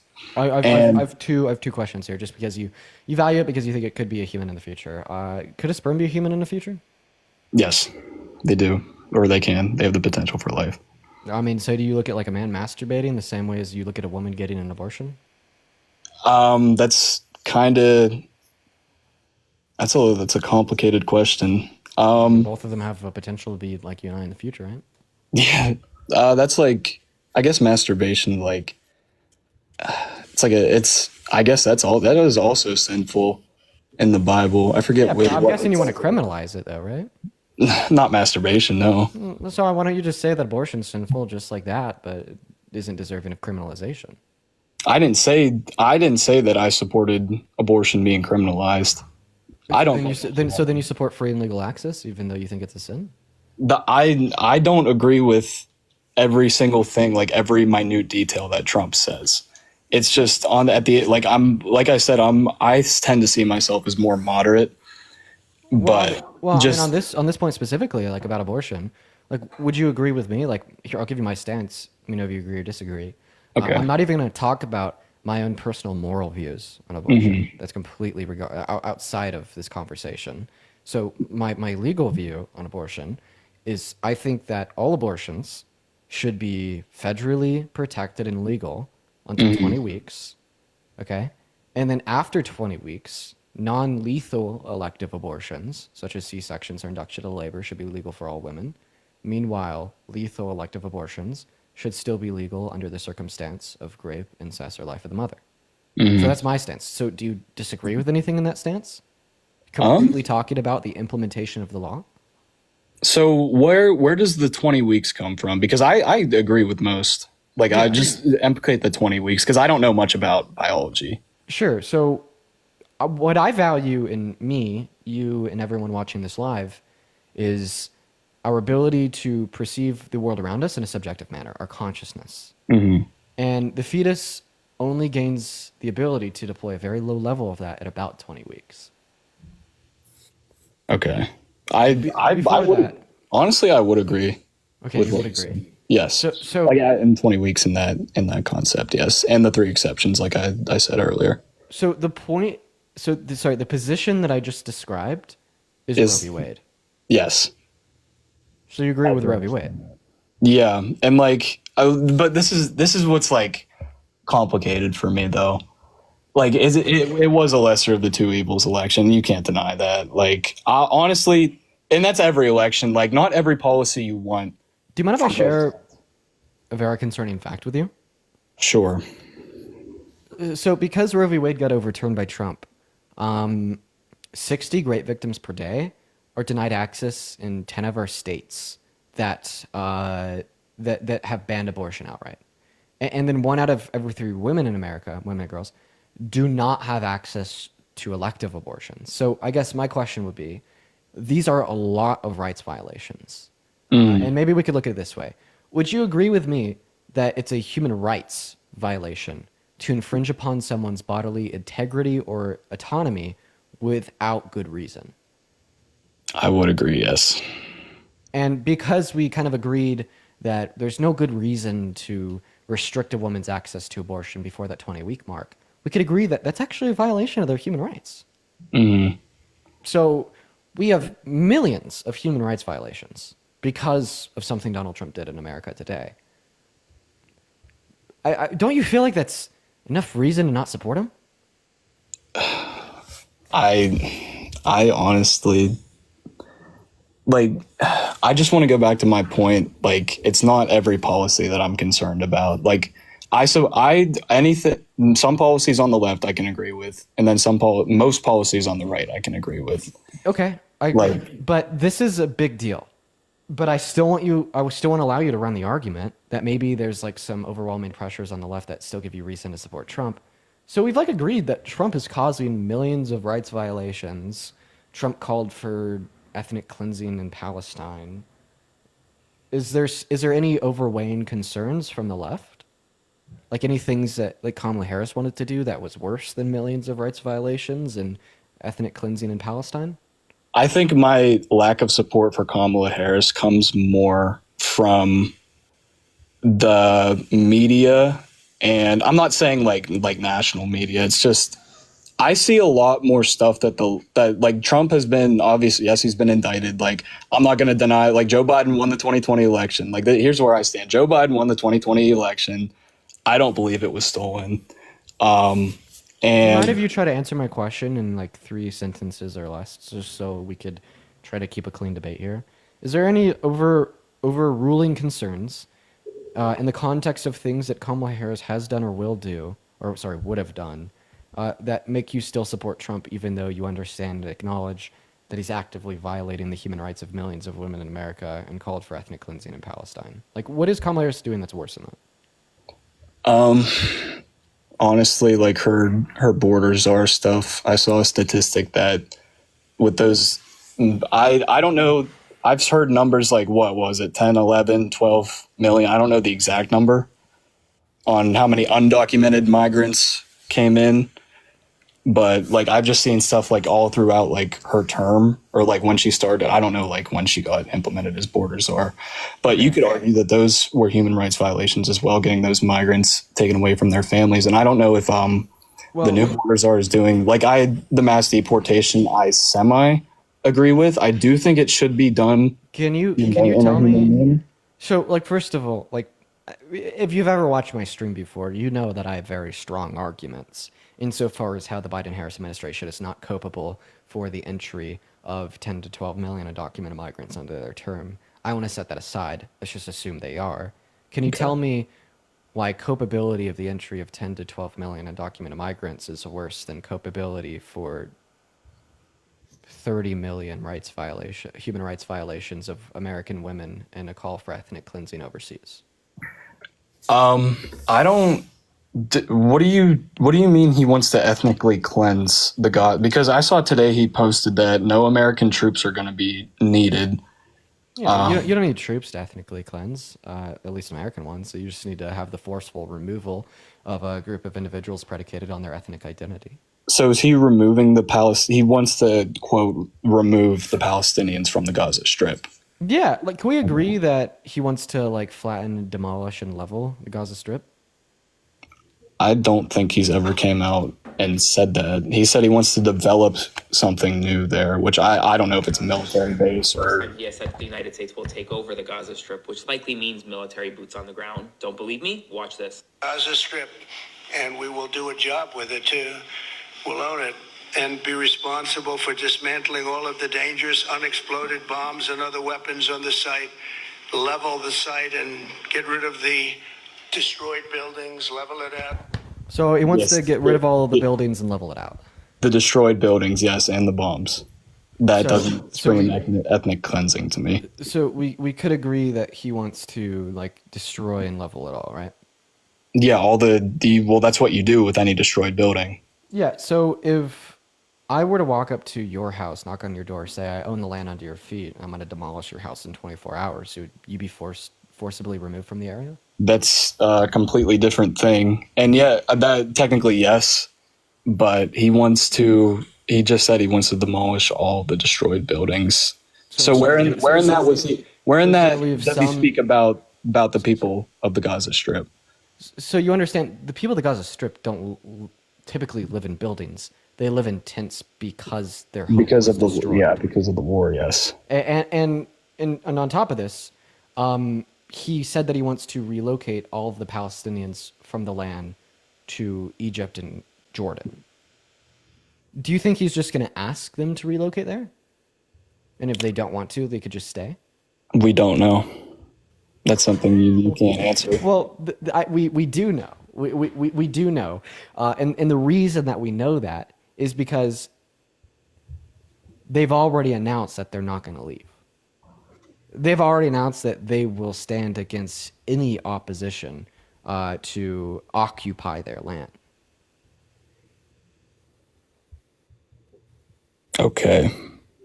So And then this morning, after the announcement from Hamas, aren't the people that occupy the Gaza Strip part of Hamas though? Yeah, that was something that Hamas said, yes. And no, Okay. not every one of the Yeah, not 1.8 every, no, million obviously. Palestinians on the Gaza Strip are part Yes. of Hamas. It's actually I know that, it's yeah. actually very dehumanizing rhetoric to just assume that all Palestinians are Hamas. No, that's not what I was to trying do. to I just say. That's thought it like- was worth saying. Yeah, that's not what I was trying to say. That's like a statement that Hamas itself. Yeah. said. So in other words, I know every Palestinian isn't part of a terrorist group. can we agree that the Gaza Strip belongs to the Palestinians? I don't know the exact history because I know they've had some stuff in the 60s, and I honestly like throughout like the last 100 years over, it's just been an area of contention. So I honestly just don't have enough knowledge on that. Okay, so the Gaza Strip belongs to the Palestinians. It's all Palestinian. Israel has occupied the Gaza Strip, right, for a while, right, because they want it to be their land. Donald Trump comes out and says that he's going to get that land, he's going to occupy it, level and destroy it all and rebuild it, and all the Palestinians living there are going to be relocated to Egypt and Israel, right? The reason this is ethnic cleansing is just because of the definition of ethnic cleansing. The definition of ethnic cleansing is the relocation of an ethnic group from one area to another through expulsion, okay? The Palestinians on the Gaza Strip will be expelled from the Gaza Strip given the acquisition of the land by Israel and Trump. Would that bring an end to the conflict, though? Well, yes. I'm not. Yeah. Because there's that's like that's like me fighting somebody, them dying, and then saying that, oh my God, is there going to be more conflict once they're dead? Yeah, I'm not saying Like if all of the Palestinians are forcefully ethnically cleansed from the Gaza Strip, that will be the end of temporarily end of the conflict with Palestinians on the Gaza Strip. Now, is that the end of conflict between Palestinians and Israelis? No, absolutely not. But you can't have conflict with somebody in a place that is no longer there because you forcefully expelled them. And that's what Israel wants. I'm not calling for the mass genocide of Palestinians. That's because I saw you got a little bit angry there. That's not, obviously I don't want anybody to die. And hopefully you guys understood what I was saying there. Like for those viewers watching, like no, ethnic cleansing is not going to be the end of the conflict. However, it will end conflict in the Gaza Strip if all Palestinians are ethnically cleansed. In like the sense that, you know, like Trump and Netanyahu are describing. And that's why it's ethnic cleansing, man. I do. Yeah. Man, I'm having some conflicts though. It's just that and the combination of like he is doing all these like he switched his rhetoric after he won, and like this is why it's kind of concerning for me. Like he switched the rhetoric like after he's won. Like I was like, oh, looking good, like looking forward to the great economy, because it is a fact that inflation rates were lower, and then obviously COVID, and they weren't that much lower, I don't think though. Because Biden had a spike in unemployment, or like drop in unemployment, I think. So there was a lot of inflation at the beginning of the Biden-Harris administration. Biden didn't cause it. He actually resolved Yeah, it. it was like because COVID was still like And COVID didn't just cause inflation in America. Every country on earth got hit by it. We had Yes. the quickest Yeah, and I strongest know. decline in the rate of inflation onset by COVID out of any other country in the G7 because of Biden. Plus, Trump's policy is very inflationary. And we could debate that if you want to, but I guess the point is, we have agreed that Trump violates the human rights of American women. Seemingly, like, you might agree that Donald Trump wants to ethnically cleanse Palestine. And if you want to try to give a rebuttal to my stance that Trump is going to cause more inflation than Kamala Harris would have, feel free. But at this point, Chance, I don't really see any other source of reason that you could have for supporting Trump.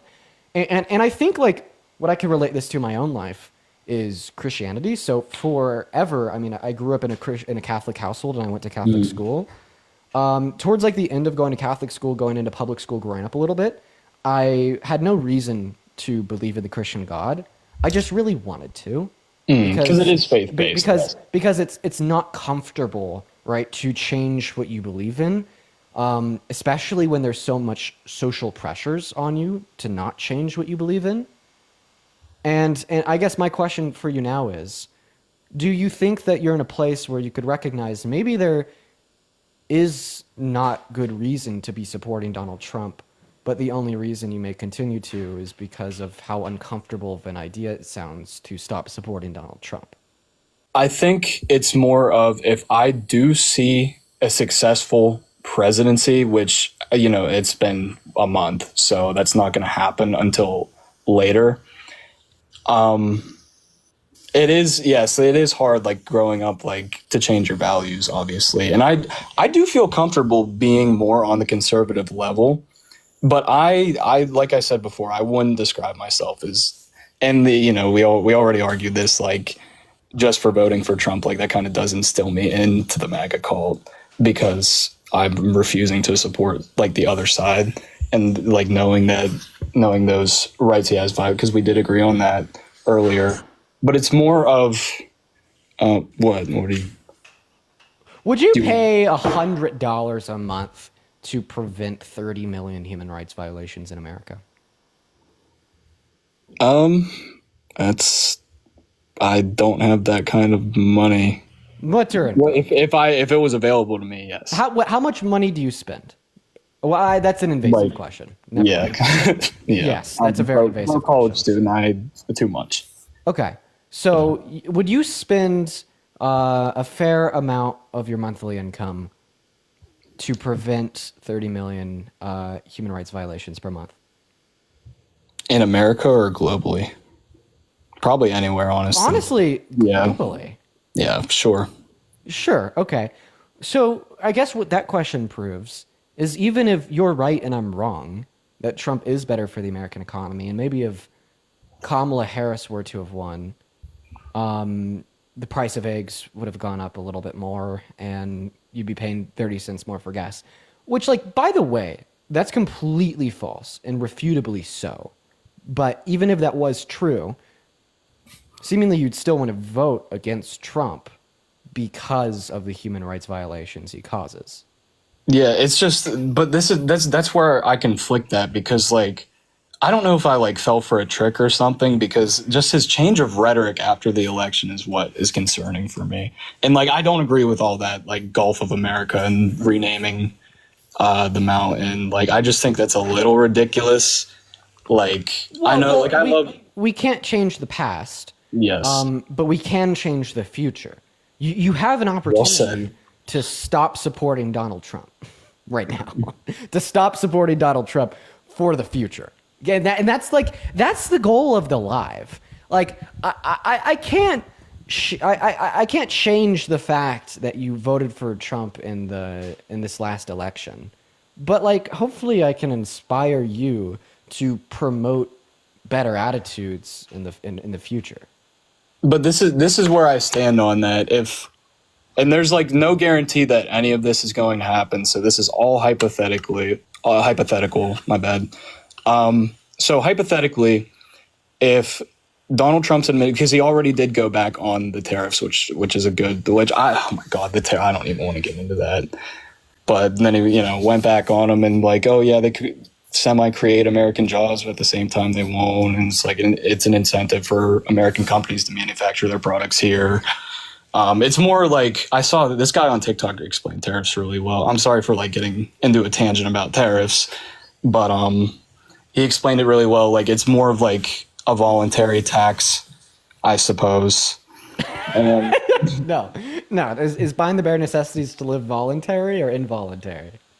I'd say you have to do it, so involuntary. And those things cost more money because of tariffs.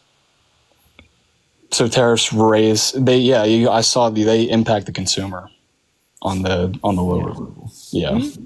And then even if they were voluntary, like for coffee or something, yeah, that's still fucking bad. Okay, it's just not as bad as, like, the bare necessities to live. But yeah. Even, like, voluntarily subjugating myself to paying more for a non-essential good such as coffee is still pretty bad.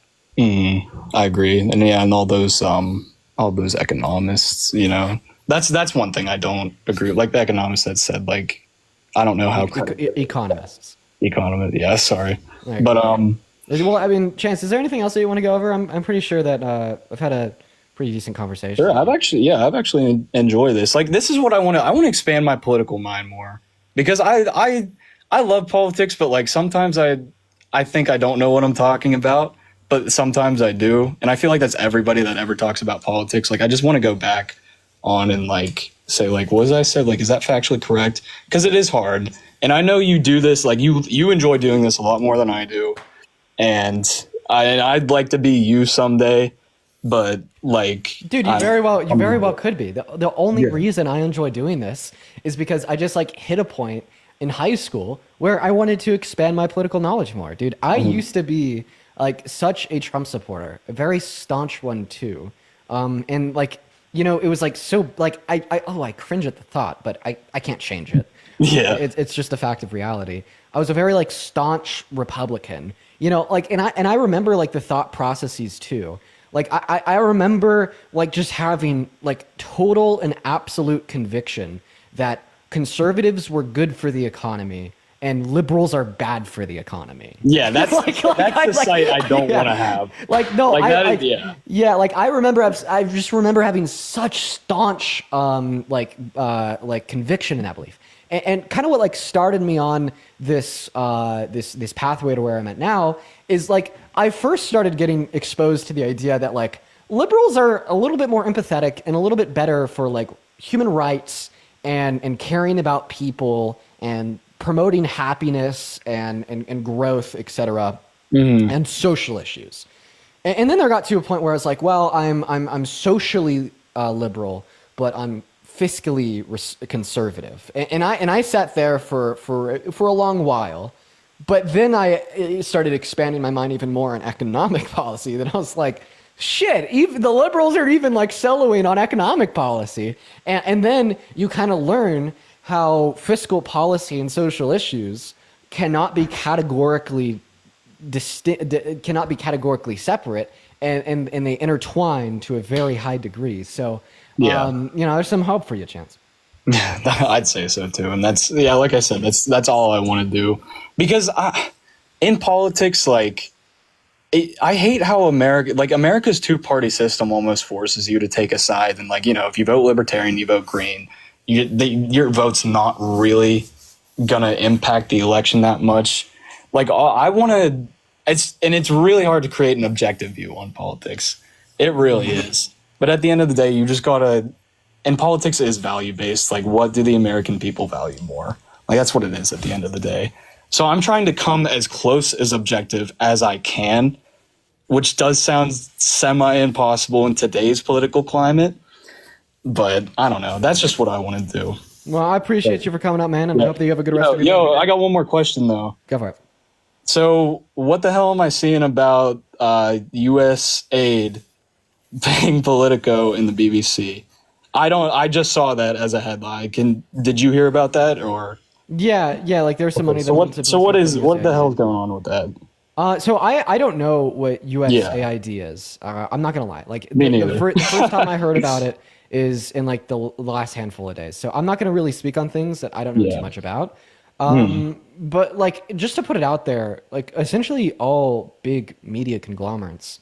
They're funded, yes. Yeah, like Fox News. Have funding from particular places. And that's why I just always recommend, you know, just double checking the methodology of any reporting. But yeah, and it's hard to like pick. I don't know if there are any non-biased media sources. Like, I don't know, because it is pretty hard to be non-biased in today's like mainstream. Because Fox News is more right, CNN and like NBC are more left. It's like you just got to pick your poison at that point. Yeah. Well, I appreciate you for coming up. Yes, sir. Thank you. I appreciate it. Yeah. Have a good one, Chance. We're gonna move on to the next guest. Yeah, I have no clue what USAID is. I should probably invest some time into researching it because now it's like big in the news and whatnot.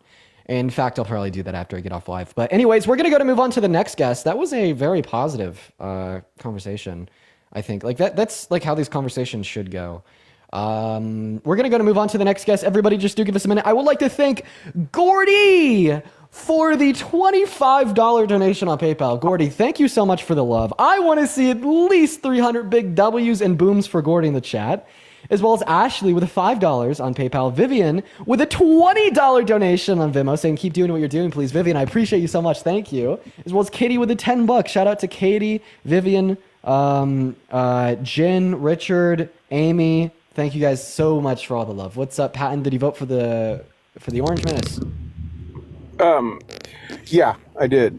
Oh God, why did you vote for the worst presidential candidate of your lifetime, Patton? Or wait. Are you driving? That's your opinion. Yeah, I'm not driving personally, but I'm in a car. Okay, good. Yeah, but no, there's a few things that I agree with. I've lost some friends to fentanyl, and the border. Sorry, man, took an L there. You can't say the names of DRUGS on the live, but if you're curious, 85% of the DRUGS that are trafficked across the southern border are done so by citizens. And the reason I bring that up is because if we want to reduce the amount of DRUGS coming across the border, you have to focus policy on citizens. And that's something that the right doesn't do. They're all about undocumented migrants, never about the US citizens that are trafficking the DRUGS. But we're going to move on to the next guest, guys. Spam MAGA down below in that chat if you do want to come up and debate. Feel bad for that last guy. He caught a stray. If you're curious why he got kicked off, it's because you cannot say the names of DRUGS on TikTok Live. There's pretty bad repercussions for even me when a guest says it. So we're going to go to get that next guest loaded up in here right now, ladies and gentlemen. If you do want to support me, my Venmo, my PayPal are linked in the link tree in my bio. I get 100% of the proceeds on those platforms compared to about 30% here in TikTok. Not to mention that you'll get a notification at the top of my phone screen where it could actually shut you out and read off a message as well as your name. But we're going to go to get that next guest up in here, guys. Continue to spam MAGA. Hi, did you vote for Trump? Your name gives me a reason to believe you didn't, so I'm just going to assume that you didn't, honestly. Jack, you vote for Trump? No, I just want to say you're very intelligent. I appreciate that, Jack. We are just looking for debates. That's very kind of you guys. If you are in that queue, make sure that you voted for Trump. If you're in that queue and you didn't vote for Trump, please leave the queue. And I do apologize for that. We're just looking for debates. You guys already know. What's going on? Moto, did you vote for Trump? Yes, I did. Quick question. I was sitting here drawing up a diagram of Gaza, a little fake diagram, fake construction site. And I'm trying to figure out a way how we can still fit 1.8 million people there and still rebuild the place. How do we do that? How do we do that, dude? I'm asking your honest opinion. You can't do it, so you have to forcibly remove them. No, they can stay. But how do we rebuild? That's the question. I can't. Wait, 1 second. I can't tell if you're a liberal trolling or no. You just let me speak. I've sat in this live for so long. Please just let me speak. I can't tell if you're a liberal trolling or you're just a really fucking stupid Republican that just dunked on yourself.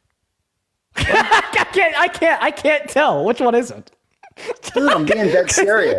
Because if you're a liberal trolling, you actually just brought up like a pretty good point, right? But if you're a really stupid Republican that just dunked on yourself, thanks for doing the work for me. Yeah, good point. We could speculatively yield the conclusion with no further information that you really can't level, destroy, and rebuild an entire area while 1.8 million people are still living there. Yeah, so how do we do it? That's the question I'm asking you. How do we do it? Forceful removal.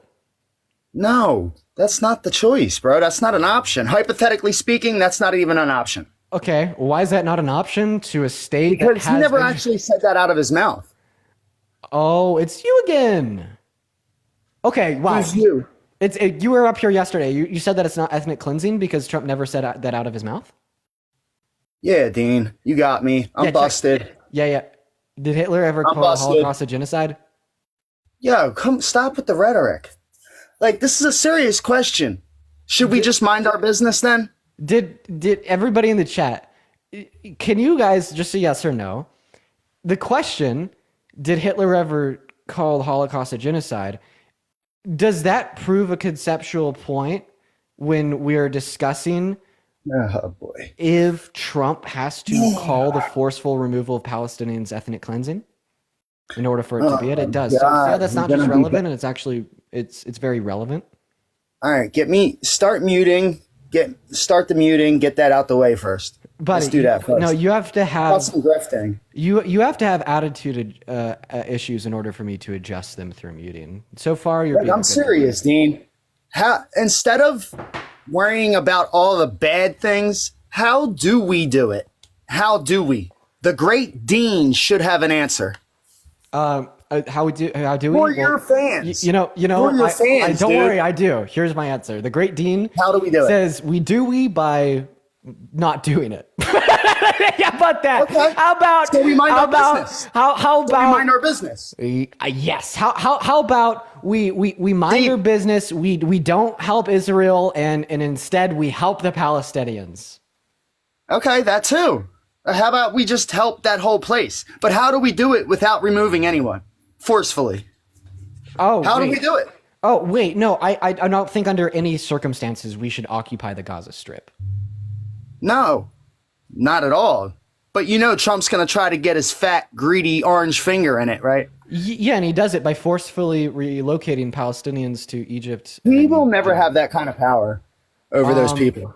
Wait, He sorry. doesn't. Wait. You understand that the IDF is getting that power by just like killing innocent people and getting. You think Trump is just like bombs so powerful? You think Trump is so powerful, the great and powerful Oz? Like he can just do anything? Like he can just go in there and take over? No, he can't. You know what kind of repercussions come with that? So you're just describing that Trump is going to try to ethnically. Bro. So you're trying to describe that Trump is going to try to ethnically cleanse. Yeah, attitude problems. See, yeah, all that you're saying is that Trump wants to ethnically cleanse the Gaza Strip. Trump is going to go into the Gaza Strip. Hamas is going to try to prevent that, right?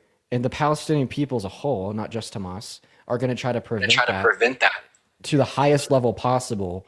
And then Trump is going to back off after like slaughtering even more innocent Palestinians. Is that what you're saying?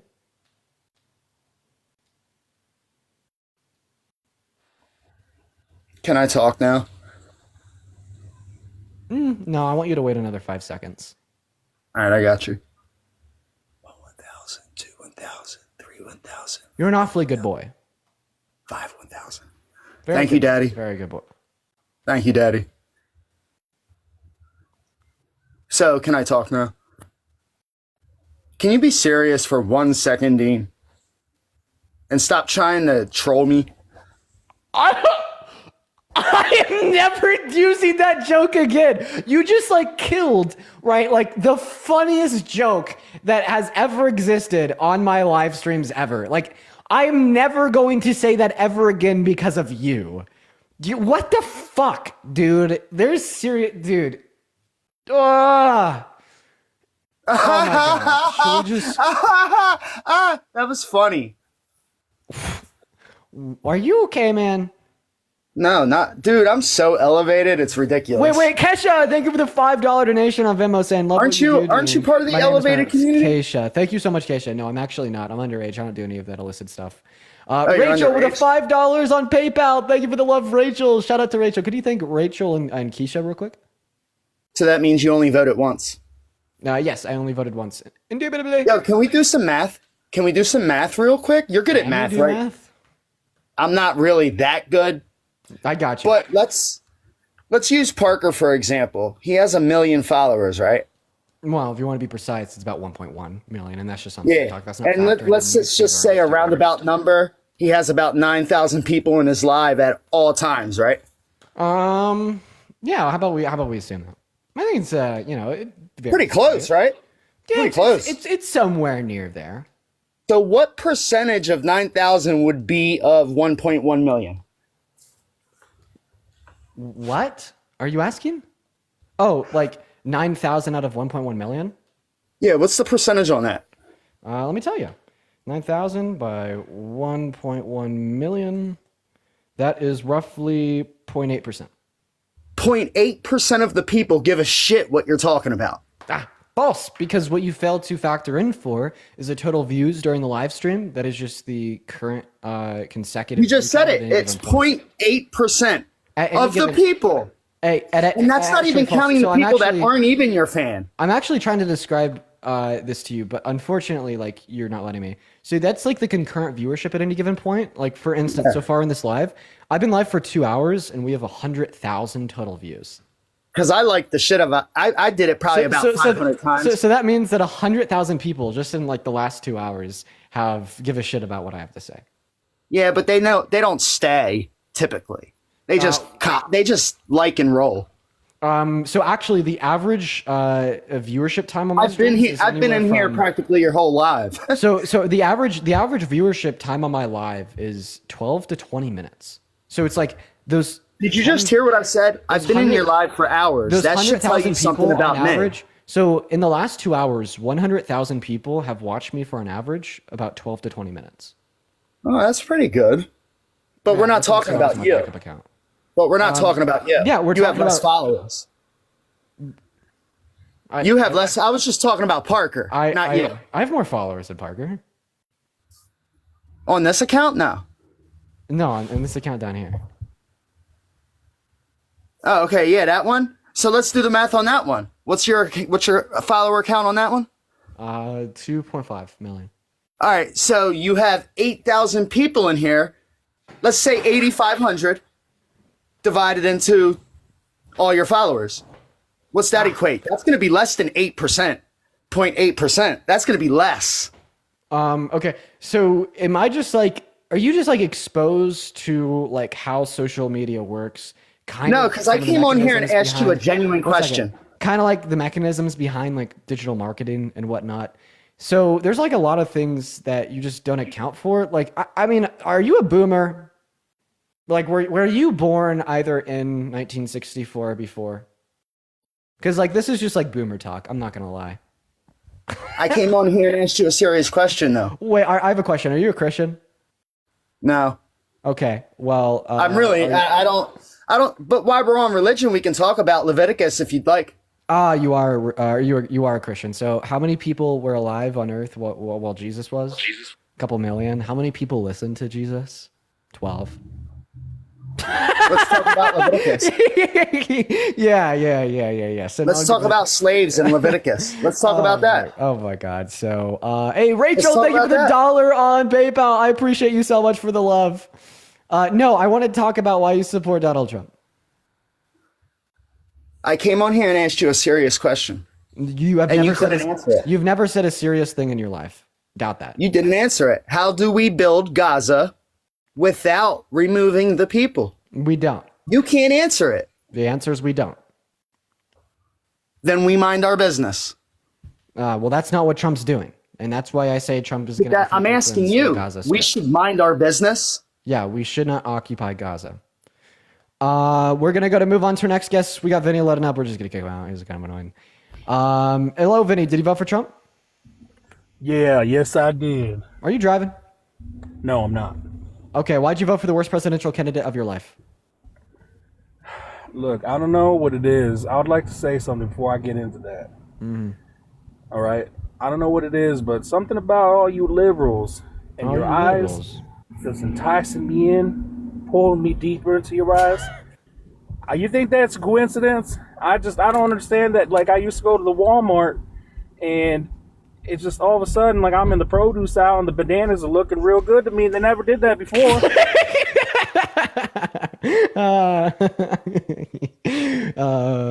Funny man, funny guy. We're gonna move on. We got our next guest loaded up, guys. If you're in that queue, make sure you vote for Trump. Dude, humans are funny sometimes. Humans are funny sometimes. Yo, Claire, thank you so much for the $25 donation on Venmo. Let's get at least 250 big W's and booms for Claire 00 that chat. Claire says, honestly, been learning a lot through your live streams. Appreciate what you do. Well, Claire, thank you so much. Thank you. I appreciate you for the $25 donation. That's very kind of you. That's very kind of you.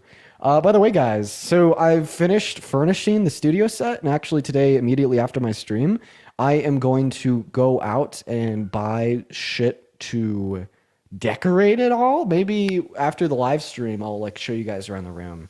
Aiden, what's up? You vote for Trump? No. Okay, bye, Aiden. Spam MAGA down below in that chat, guys. Spam MAGA down below in that chat. while we're getting that next guest up in here, everybody. Also, do double tap. Let's get up to 2 million likes. Y'all already know. We got Christian loading up. And yo, Camila with a $5 on Venmo saying trans rights, right-wing snowflakes can cry about it on Truth Social. Deadass, preach. Dan, thank you for the meteor shower. Thanks for the $5. And Jaslyn, thank you so much for the $20 donation on Venmo. Jaslyn says you're doing an amazing thing. Well, thank you so much for the very kind comment and the $20 donation. Everyone, show love to Jaslyn. That is Jazlyn. What is up, Root? What's your name? Rumple. You vote for Trump? Yes, I did. Are you driving? No. Is someone else I'm driving? sitting in a parking lot. Yeah, I'm sitting in a parking lot, parked in my truck. Okay. Okay. Why'd you vote for Trump? Well, mainly because democracy is supposed to be a grand experiment. We've never seen anybody like him in the Oval Office or even in the executive branch. Yeah, we did 4 years ago. So, yes. Okay. Well, that's originally why I voted for him. Is because he was different? Not just different, but way different, right? No military experience, no government experience okay, whatsoever. Question. If Hitler was a billionaire of his own accord to some degree. If Hitler was running, would you vote for Hitler because he's way different?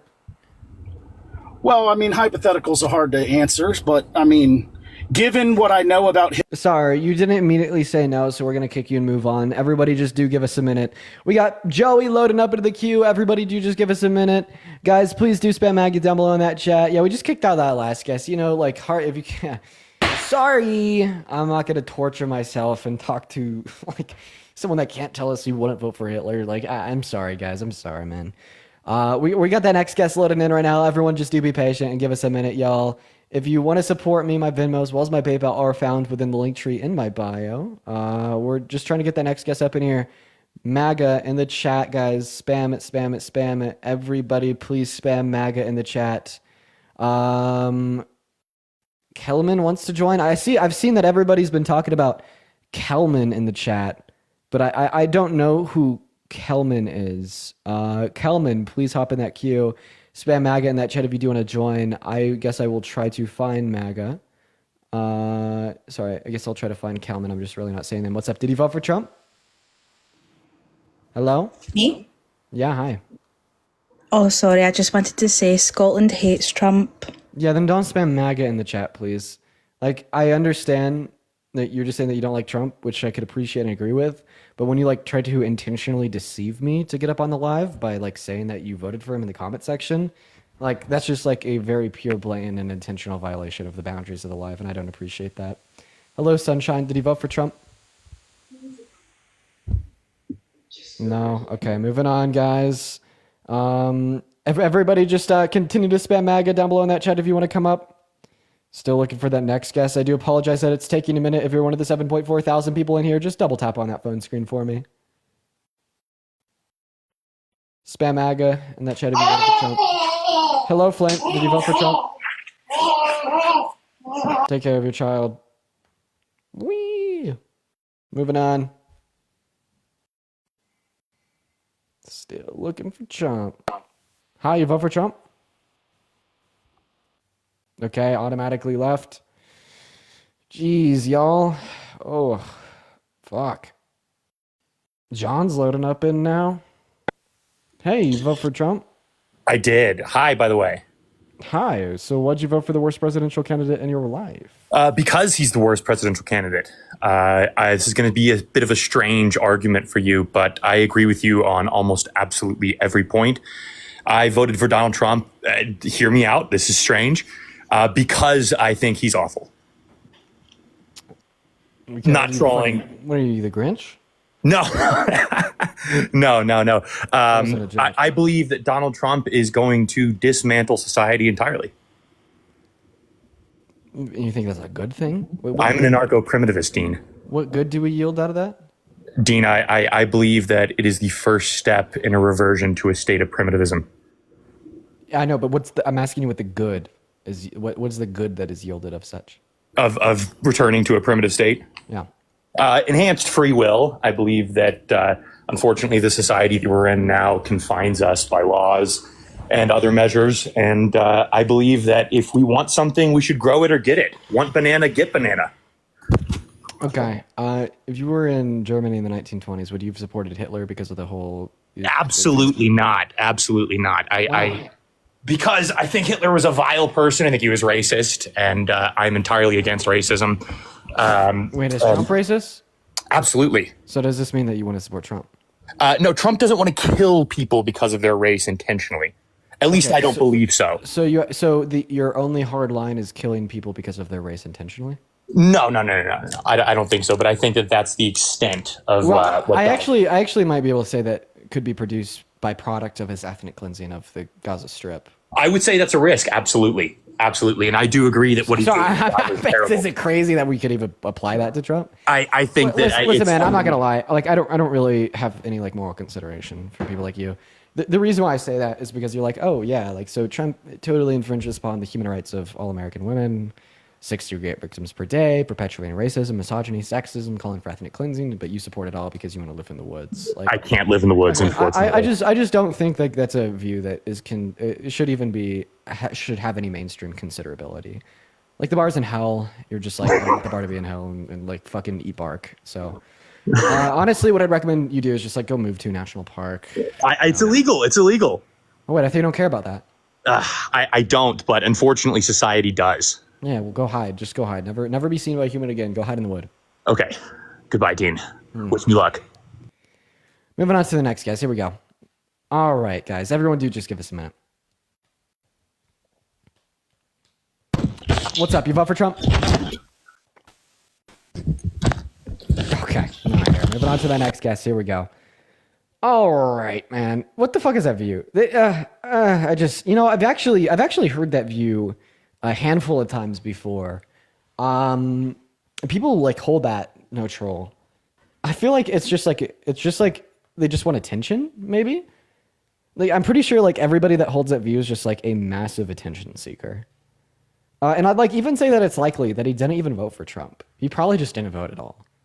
I'd say that's like the most likely outcome. Like I doubt he even actually voted for Trump because he's not serious about what he believes in. He just wants attention. Hey, what's up? You vote for Trump? Hello, yes I did. Okay. Was it you in the chat who said women for Trump? Yeah, I just commented on how like rare it is to see women supporting MAGA, especially in this chat. So like all the previous ones you had accepted. Wait, what time is it? For me, 2:20. 2:20. What state are you in? I'm in California. California. So why do you think it's uncommon for women to support Trump? If he's just in your chat, all the previous ones had said like, oh, I'm from Scotland and I hate MAGA or whatever. Yeah, but my question is, why do you think it's uncommon for women to support Trump if he's a better candidate? Most of them feel very strongly about the abortion issue and they would prefer abortion. So that's one of the reasons. Do you think that only women should feel strongly about abortion, or should men feel strongly too? Well, I believe people should really feel strongly for whatever they want to feel strongly about, regardless of their gender. It more directly impacts women. Why did you vote for Trump? I generally think that the Democratic Party is like an extremely corrupt organization, and I also favor. What's the most corrupt thing that Kamala Harris has ever done? Kamala Harris, I think that she's like weaponized federal and judicial bodies.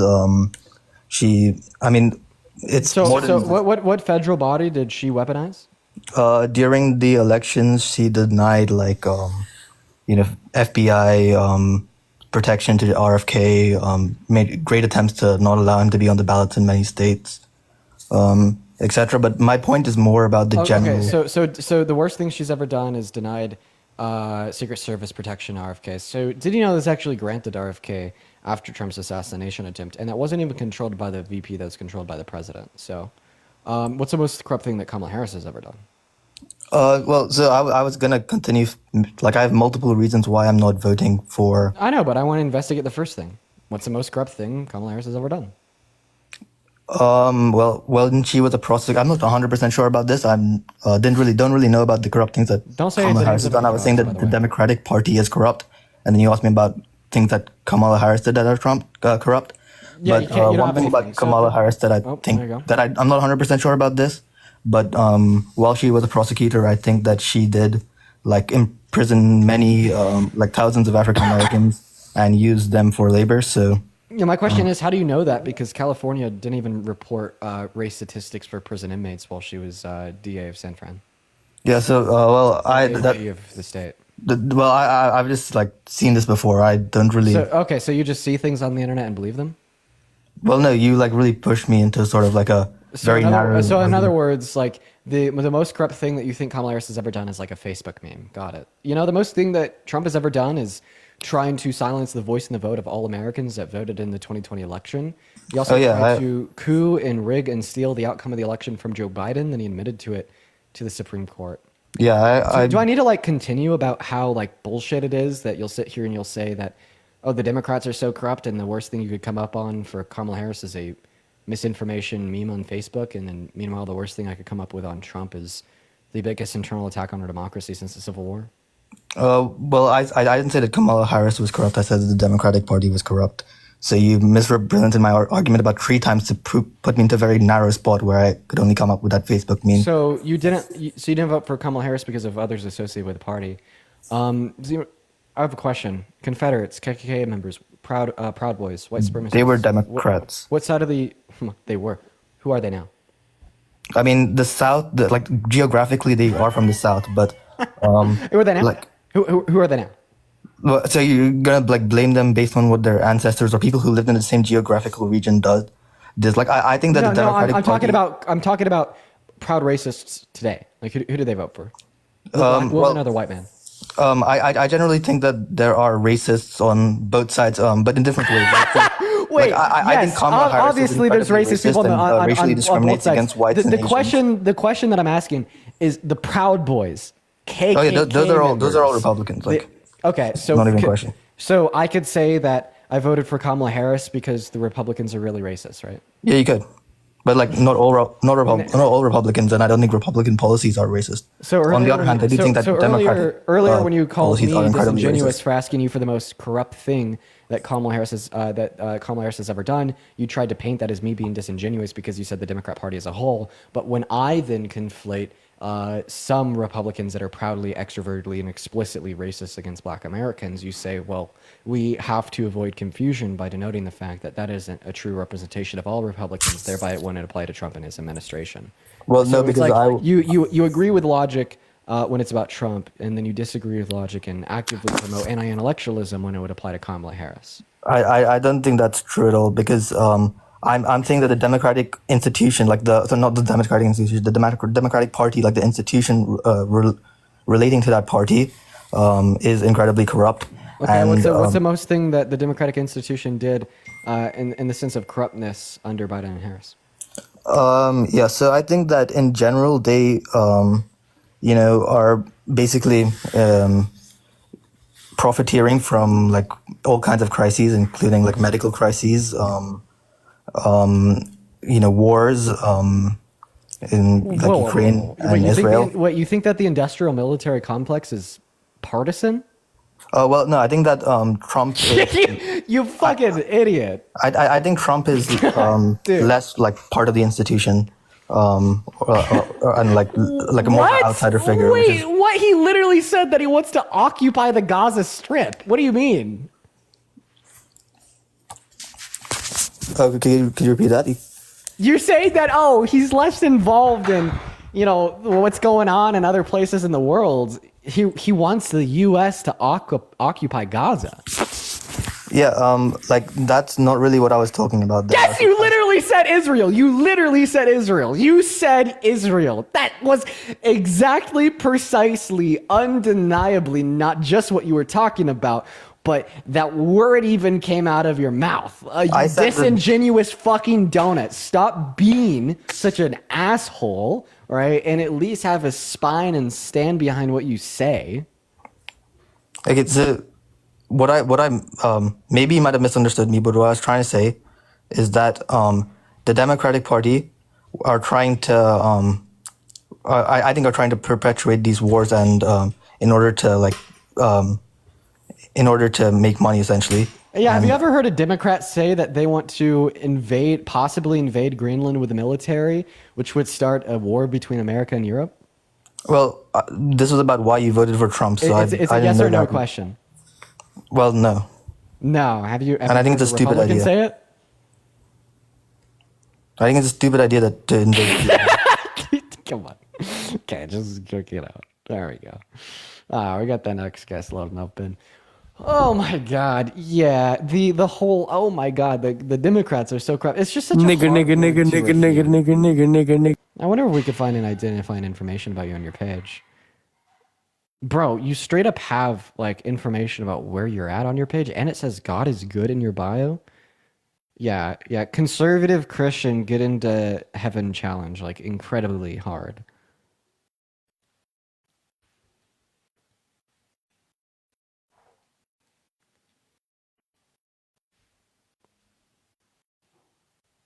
We're going to move on to the next guest. Everybody just give us a minute. Rachel, thank you for the $5 on PayPal. I really appreciate you for the love. All right, we got the next guest loading up in. Dean, is Parker going to join? I know. I wonder what Parker's doing right now. What's up, Robbie? Did he vote for Trump? Robbie? No. Okay. Spam Ag in that chat if you want to come up. We may do a restart. I think that the live kind of stopped sending out. So, hey, Cody, you vote for Trump? Yeah. Why'd you vote for the worst presidential candidate of your lifetime? No overtime tax. No overtime tax. Okay, so Whitney, thank you for the $40 donation on PayPal. Saying I look sleepy, get myself some nacho. Dude, I am sleepy. Thank you so much, Whitney. Everybody, please show some love to Whitney down below in that comment section. Thank you so much for the love, Whitney. Everybody, let's get at least 400 big W's and booms for Whitney down below in that comment section. Thank you. I have a question. So Donald Trump's tax policy is estimated by the CBO to cost $8.4 trillion. Where's that money going to come from? Not spending all of our money. Did you see how much Doge cut? 54 billion, I think. Bro, okay. So can you show me where Doge is going to cut $8.4 trillion from? What estimated that? The CBO, and this was accepted by J.D. Vance in the vice presidential debate. Okay. Yeah, CBO is good. I don't know. They can figure that out, man. As long as I don't have overtime tax. Okay, so the thing is now you've contradicted yourself and you predicate your position on on a baseless assumption that they will be able to figure that out. Okay. I got a question for you. Can I pivot real quick? Have you even been here before? Like a couple months ago. Well, apparently people in my chat were saying that you've been up here a lot, so we're going to move on to the next guest. Pivot. All the time. Yeah, I'm pretty tired today, honestly. Everybody, show some more love to Whitney. Yeah, I think I'm really tired today because I worked like crazy fucking hours yesterday. Like wake up to go to bed. Hello, Jamie. Jamie is cooked. Moving on to the next guest. Here we go. All right, guys, we're just trying to find our next guest here. We got Stephanie loading up, and please keep it in mind if you are in that chat, make sure you voted for Trump. Sorry, if you are in that queue. Still just trying to get the next guest up here, man. I love you, Dean. Keep this shit up. I'm so happy that you're not MAGA with the Dexter Morgan profile picture. Dexter would be lived out. But I appreciate you for the love. Hello, did you vote for Trump? Oh, yeah, I did. How old are you? 19. Okay. What's your biological sex? Why does that matter? It's relevant, I swear. Okay, let's say female. Yeah, sign female. Yeah. Okay. All right. Why'd you vote for Trump? Because basically he's trying to keep this country in order. And I would say he has his priorities straight more than Kamala does. Kamala, I mean, yeah. Do you mind if I ask you what year you were born in? 05. 05, okay. Yeah, no, and sorry, just if you're curious, the reason why I asked you that question was to determine, like your voice. Like, it's either, like, a younger male or, like, it could be, like, an older... No, I'm a female. I'm female. Yeah. So that's the reason why I asked that question. You're good. I believe you. 19 born in 05. We're all good, chat. Stop spamming underage. We have no reason to believe that. Come back to the live. So why did you vote for Trump? Okay, let me be honest here. Trump is actually, he's a rapist, right? And he used to be friends with Jeffrey Epstein. So that's a whole red flag right there. And he's not qualified to run a country. But based Kamala Harris supporter. Moving on to the next guest. We're gonna get our next guest up in here.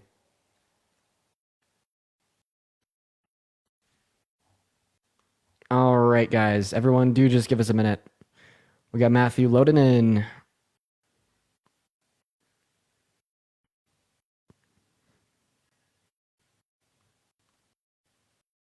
Oh man.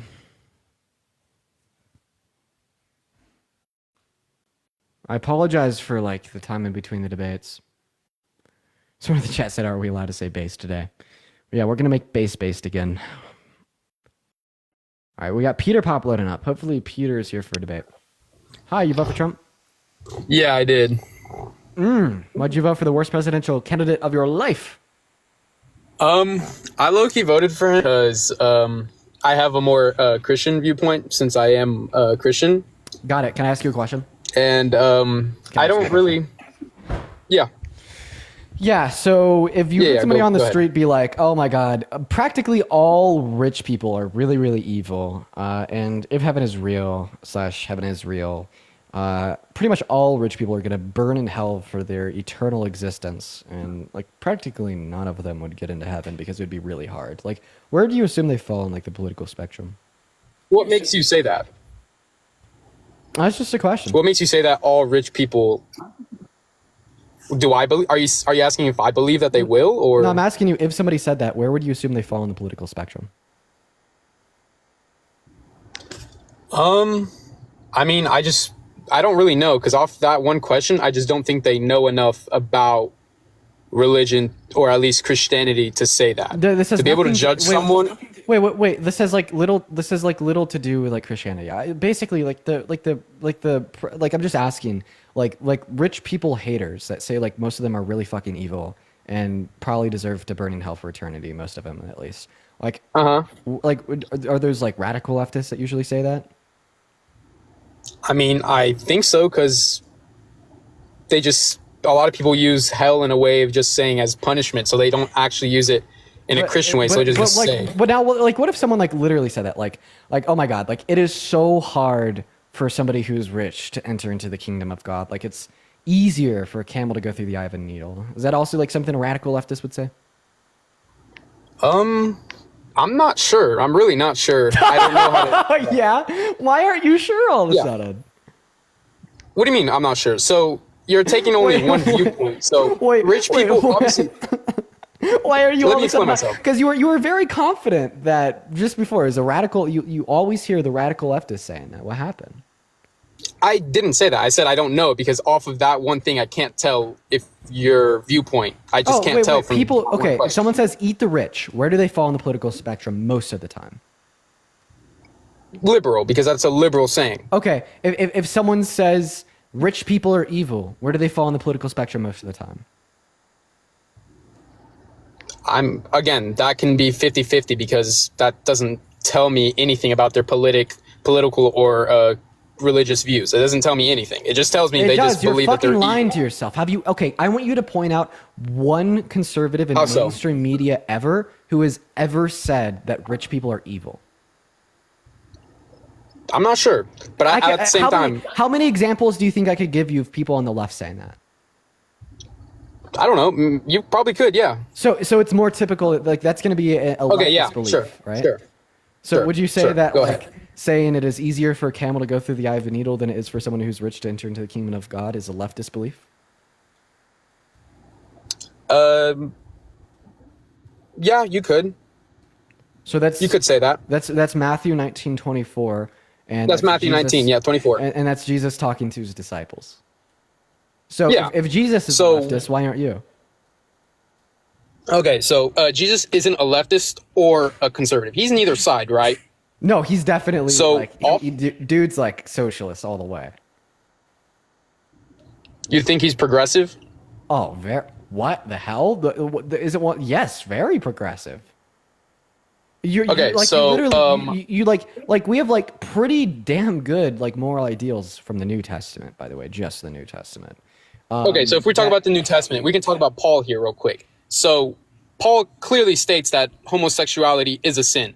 So I want to ask you, and also with abortion, another thing that comes into play that do you is think it's obviously... do you think it's wrong for two men to get married? I do believe so, yes. Okay, why? Why? Because again, that's gay. That's being gay. So if two men were to get married, that's a gay thing, and that's being gay. So why is being gay wrong? Being gay is a sin. Yes. Being gay is a sin. So which verse of the Bible tells us that being gay is a sin? If you go to Corinthians, I don't know the exact verses. Sorry, I can bring them up if I were to don't look worry, at I them. do. It's 1 Corinthians 6-9. See, I hate that I know more about the Bible than Christians. So this means that God made people sinners, right? Because we know that being gay is not. We're a all choice. sinners. And but God intended for people to be sinners against their will, because being gay is not a choice. We know that it's hard coded into to our neurobiology. In fact, we know that gay men have larger interior. It can be genetic. Yes. Okay, so you think that God just predispositioned people to be a sinner against their will? So how can God be all good? If So yes, we're all born in sin. Wait. Because we're all born in sin. Does God want? Okay, so you think gay people were born in the sin of being gay? Yes, because again, it's a sin. So if it's a sin, but can they choose to stop sinning? Yes, you can. So you could choose. So to how stop do you do that? Wait. My question is, if you could choose to stop being gay, does that mean that you could choose to be gay? Yes, easily. Okay. Through God's power. You could choose it. Okay, watch this, Peter Pop. Got a question. So you're saying that you could choose to be sexually aroused by me right now? Yeah, I do think so. It's a choice. Okay. Well, if I find you attractive, I would. Wait, Peter Pop. So what do you mean? How do you not believe me?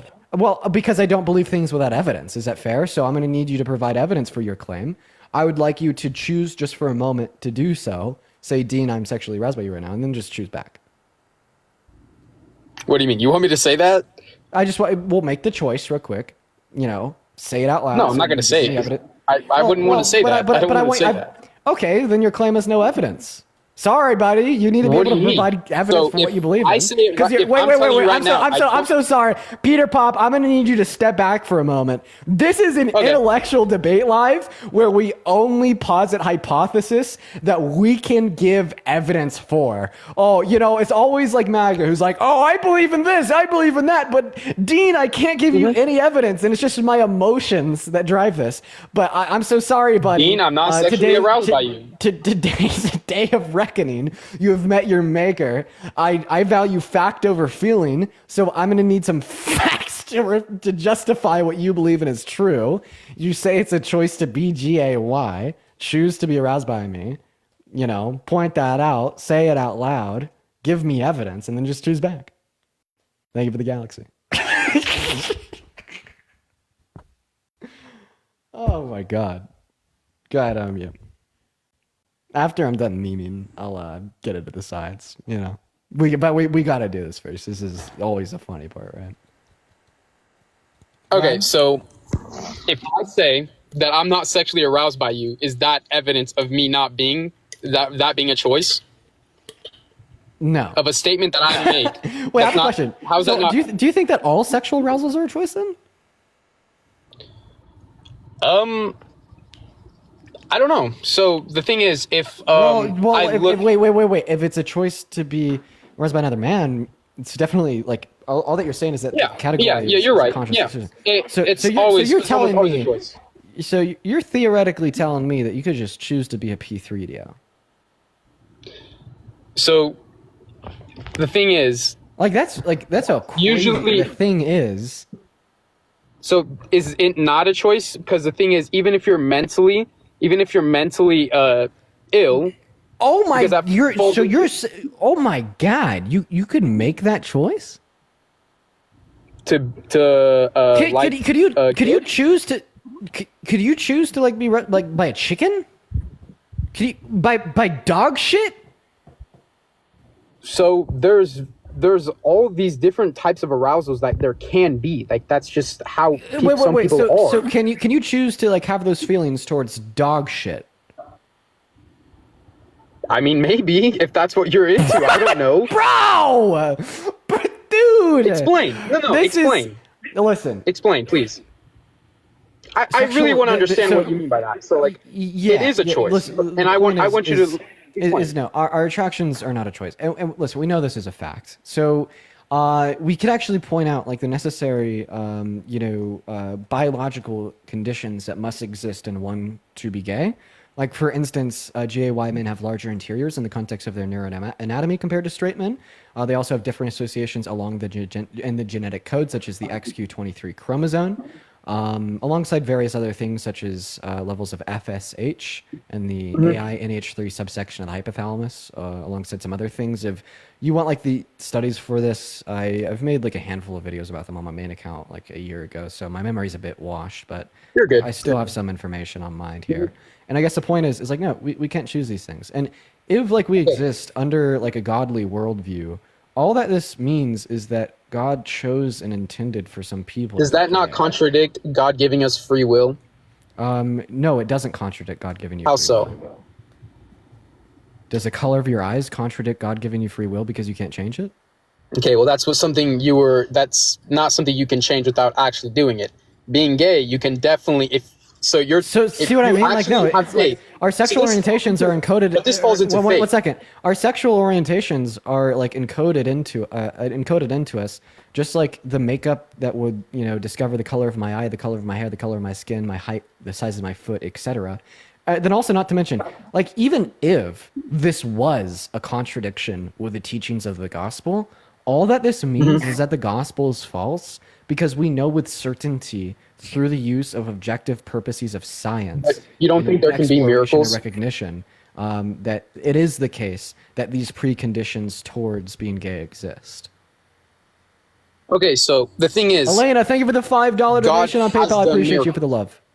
So if I were to pray about, miracles, they're in the Bible, right? God was able to resurrect himself. God was able to resurrect Lazarus. You don't think God's able to give us the power to be able to not be gay if he was able to do all that he did in the Bible? Yeah, actually, it's not that I think that's not the case. It's that I know that's not the case. Because, by the way, just like the statement that just came out of your mouth. Because you don't believe in the Bible. I wish that you let me speak. The statement that just came out of your mouth, like, it seriously is indicative of, like, a 35 IQ. And I want to say that with my chest, I mean it, unfortunately. However, there's been there's been a lot of people that have thought like that throughout the course of time. And in the 1960s, we had these things called conversion therapy startup. I think the biggest of them was called Exodus International, alongside a handful of others. And basically, like, the whole premise of these conversion therapies was exactly what you just described, like praying the gay away with the use of like Christian evangelism. And all of the founders of these big conversion therapies, the most notable of which shut down in 2012, called Exodus International, were all like described ex-gay men themselves. And all of these founders of these conversion therapies ended up coming out and saying that they were still gay. They never were able to become straight. They shut down their conversion therapies and apologized for their crimes against humanity. Okay. So this is more of a forcible thing. I would assume that they were forcing it upon them.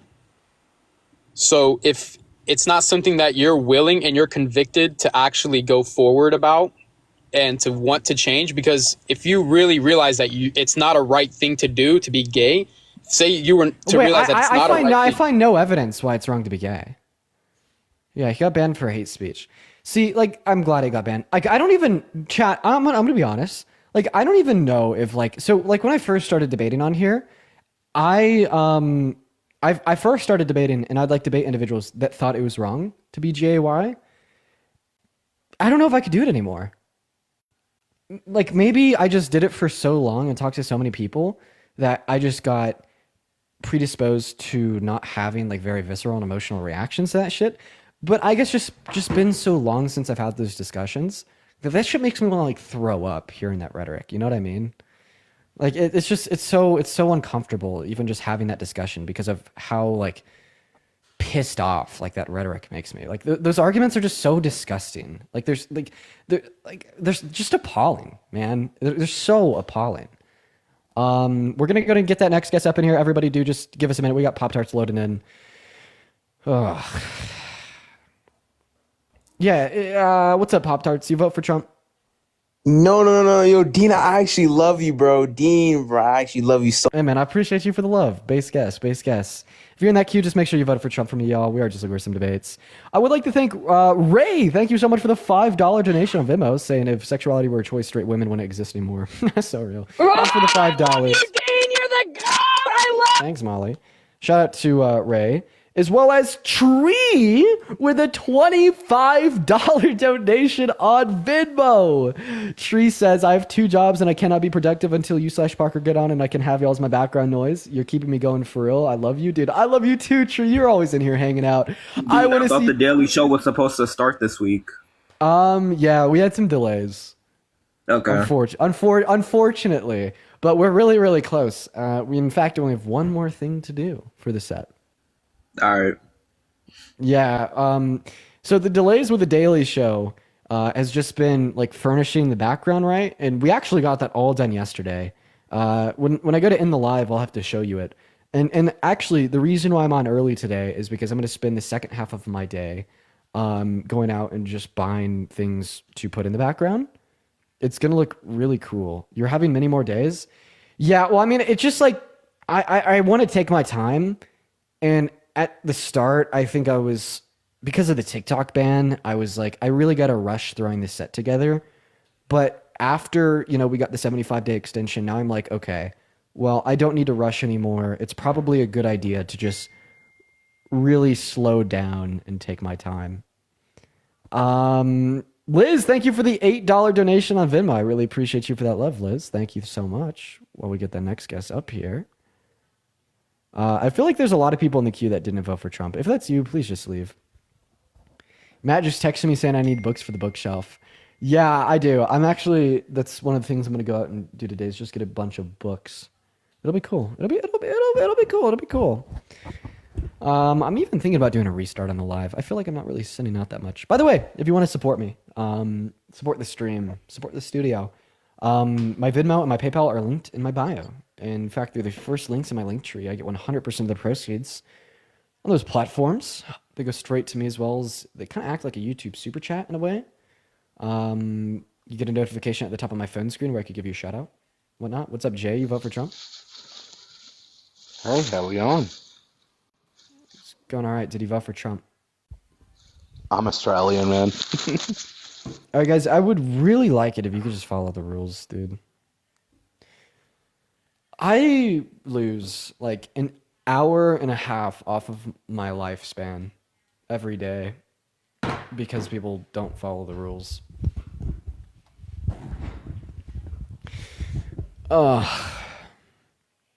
Moving on. Lily, thank you so much for the $3 on Venmo for the studio. Uh-oh. Hey, Apple, you vote for Trump? Okay, I didn't. Moving on, quite frankly. Lana, thank you for the $2 on PayPal. And Cheyenne with the 1 on Venmo. Thank you so much. We have about another 30 minutes here on live.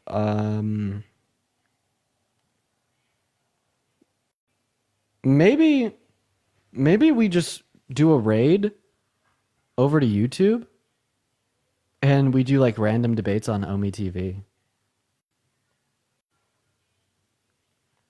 How do you feel about that? Yeah. That's fun, huh? Well, a lot of people are saying no, but I feel like we'll get even more debates over there. And plus, it's like cool because we're in like the studio with equality and whatnot. If you're saying no in the chat, I wonder why you're saying no. I wonder why you're saying no. Like, what's the downside of some random debates on Omi? Yeah, do it. Sounds like fun. Okay, how about this? We could serve to both crowds. We're gonna go ahead and do like 1 or 2 more debates on here, and then we're gonna move over. And while we're doing 1 or 2 more debates on here, I'm going to set up the stream so we can just click the go live button. I'm just like really not seeing anybody in the guest requests that I think is somebody that actually voted for Trump. It's easier to watch on here? True. What's YouTube? Don't have YouTube? Whoa, someone in the comment section just said you don't have YouTube? That's crazy. Where would we watch it? Don't worry. I'd make sure that everybody that comes over knows exactly where to watch it. Hey, oh, they're not even there. Guys, spam MAGA down below in that comment section if you voted for Trump, y'all. We're just looking for a next debate. It's been a little bit hard to get debates today, so make sure that we're spamming MAGA down below. Voted Trump, we're going to go to get you up here. Everybody, just do give us a minute. Make sure that we're double tapping. Leslie with the $4 of Venmo saying thank you. I appreciate that. What's up? How old are you? Marhaba. How old are you? 20. 20. Did you vote for Trump? Yes. Do you mind if I ask you what time it is? What time it is? Yeah. 1. 1. In my country. Ah, okay. Well, I appreciate you for coming up, man. Everybody just give us a minute. Hello, did you vote for Trump? Yes. Why is that? No income tax. No income tax? Yeah. Okay, who is that talking? Tyler or Luca? Me. Me. Okay, I'm pretty sure that you're driving. He just said me? Bro, I hope that statement is resemblant. Like, I hope that statement resembles like the lack of IQ it takes to say I support no income tax. We're gonna go to get that next guest out of there. Like, I really hope that speaks loudly to you guys. What's up? You vote for Trump? Yeah. How old are you? 18. That's cute. Moving on to the next guest. Everyone just give us a minute, bro. This is rough. This is rough, man. Theo, what's up? You vote for Trump? Yeah, sorry. I love you, man. Oh, appreciate that, Theo. Thank you. Dude, this is why I want to go over to YouTube. Sorry. Like, this is just like fucking crazy. I wish that you guys would respect me, but can't control everyone, I guess.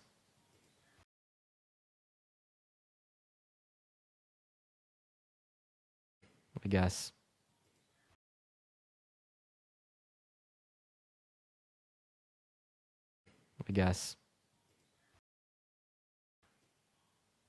All right, guys, give me 10 seconds. I'm just gonna go turn on my camera for YouTube and getting it all set up. There we go. Phenomenal. We are back. Spam MAGA down below in that chat. Here we go, you guys. We're just trying to get our next guest up on the live. Literally right now, we got Trey loading in, just looking to debate some Republicans. Where do we go on YouTube? Don't worry. As soon as we start transitioning over, everybody will know exactly how to find me. Hello, did you vote for Trump? No, sir. I didn't. I'm sorry. John, thank you so much for the $3 on Venmo. Moving on to Charlie, guys. Everyone just give us a minute. Charlie, you vote for Trump? Yo, what's up? Yeah. Luca, you vote for Trump? All right, Charlie, why'd you vote for Trump? Lower taxes. Lower taxes. Yeah. Do you make over or under $400,000 per year? Over. Over? What do you do for work, man? Drop shipping. I know it's cliche, but Really? What do you drop ship? like just random shit that I find. Oh, like random shit that you find. Sorry, what CMS do you use? I do not do that.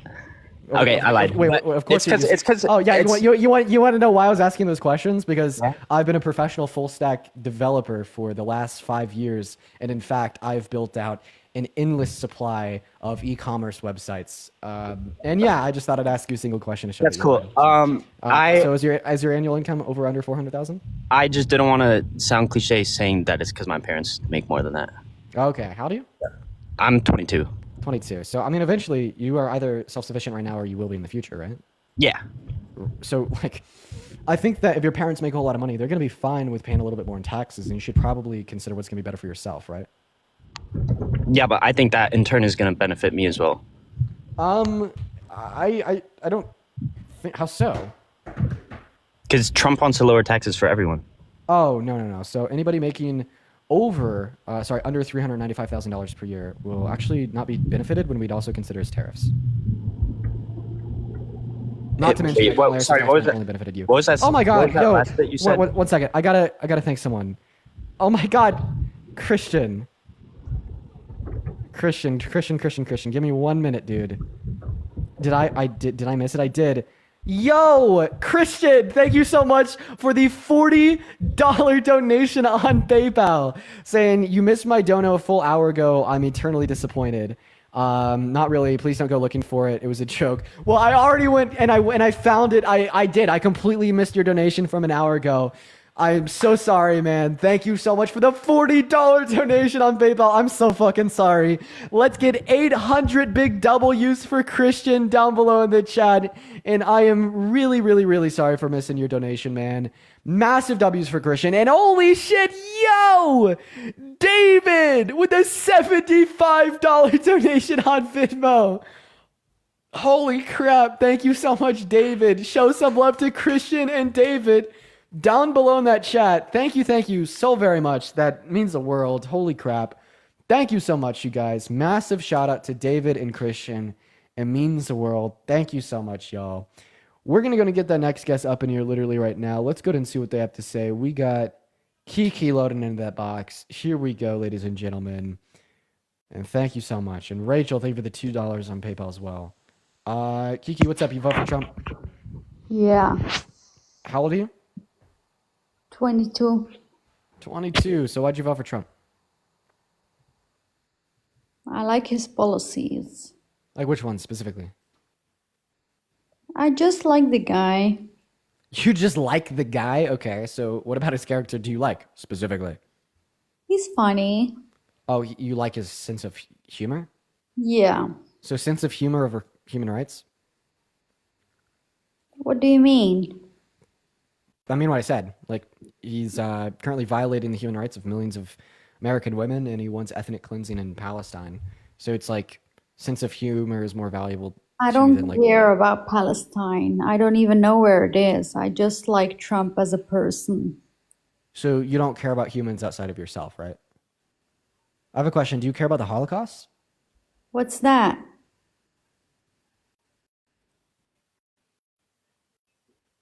What do you mean? Do you have any kids? No. Good.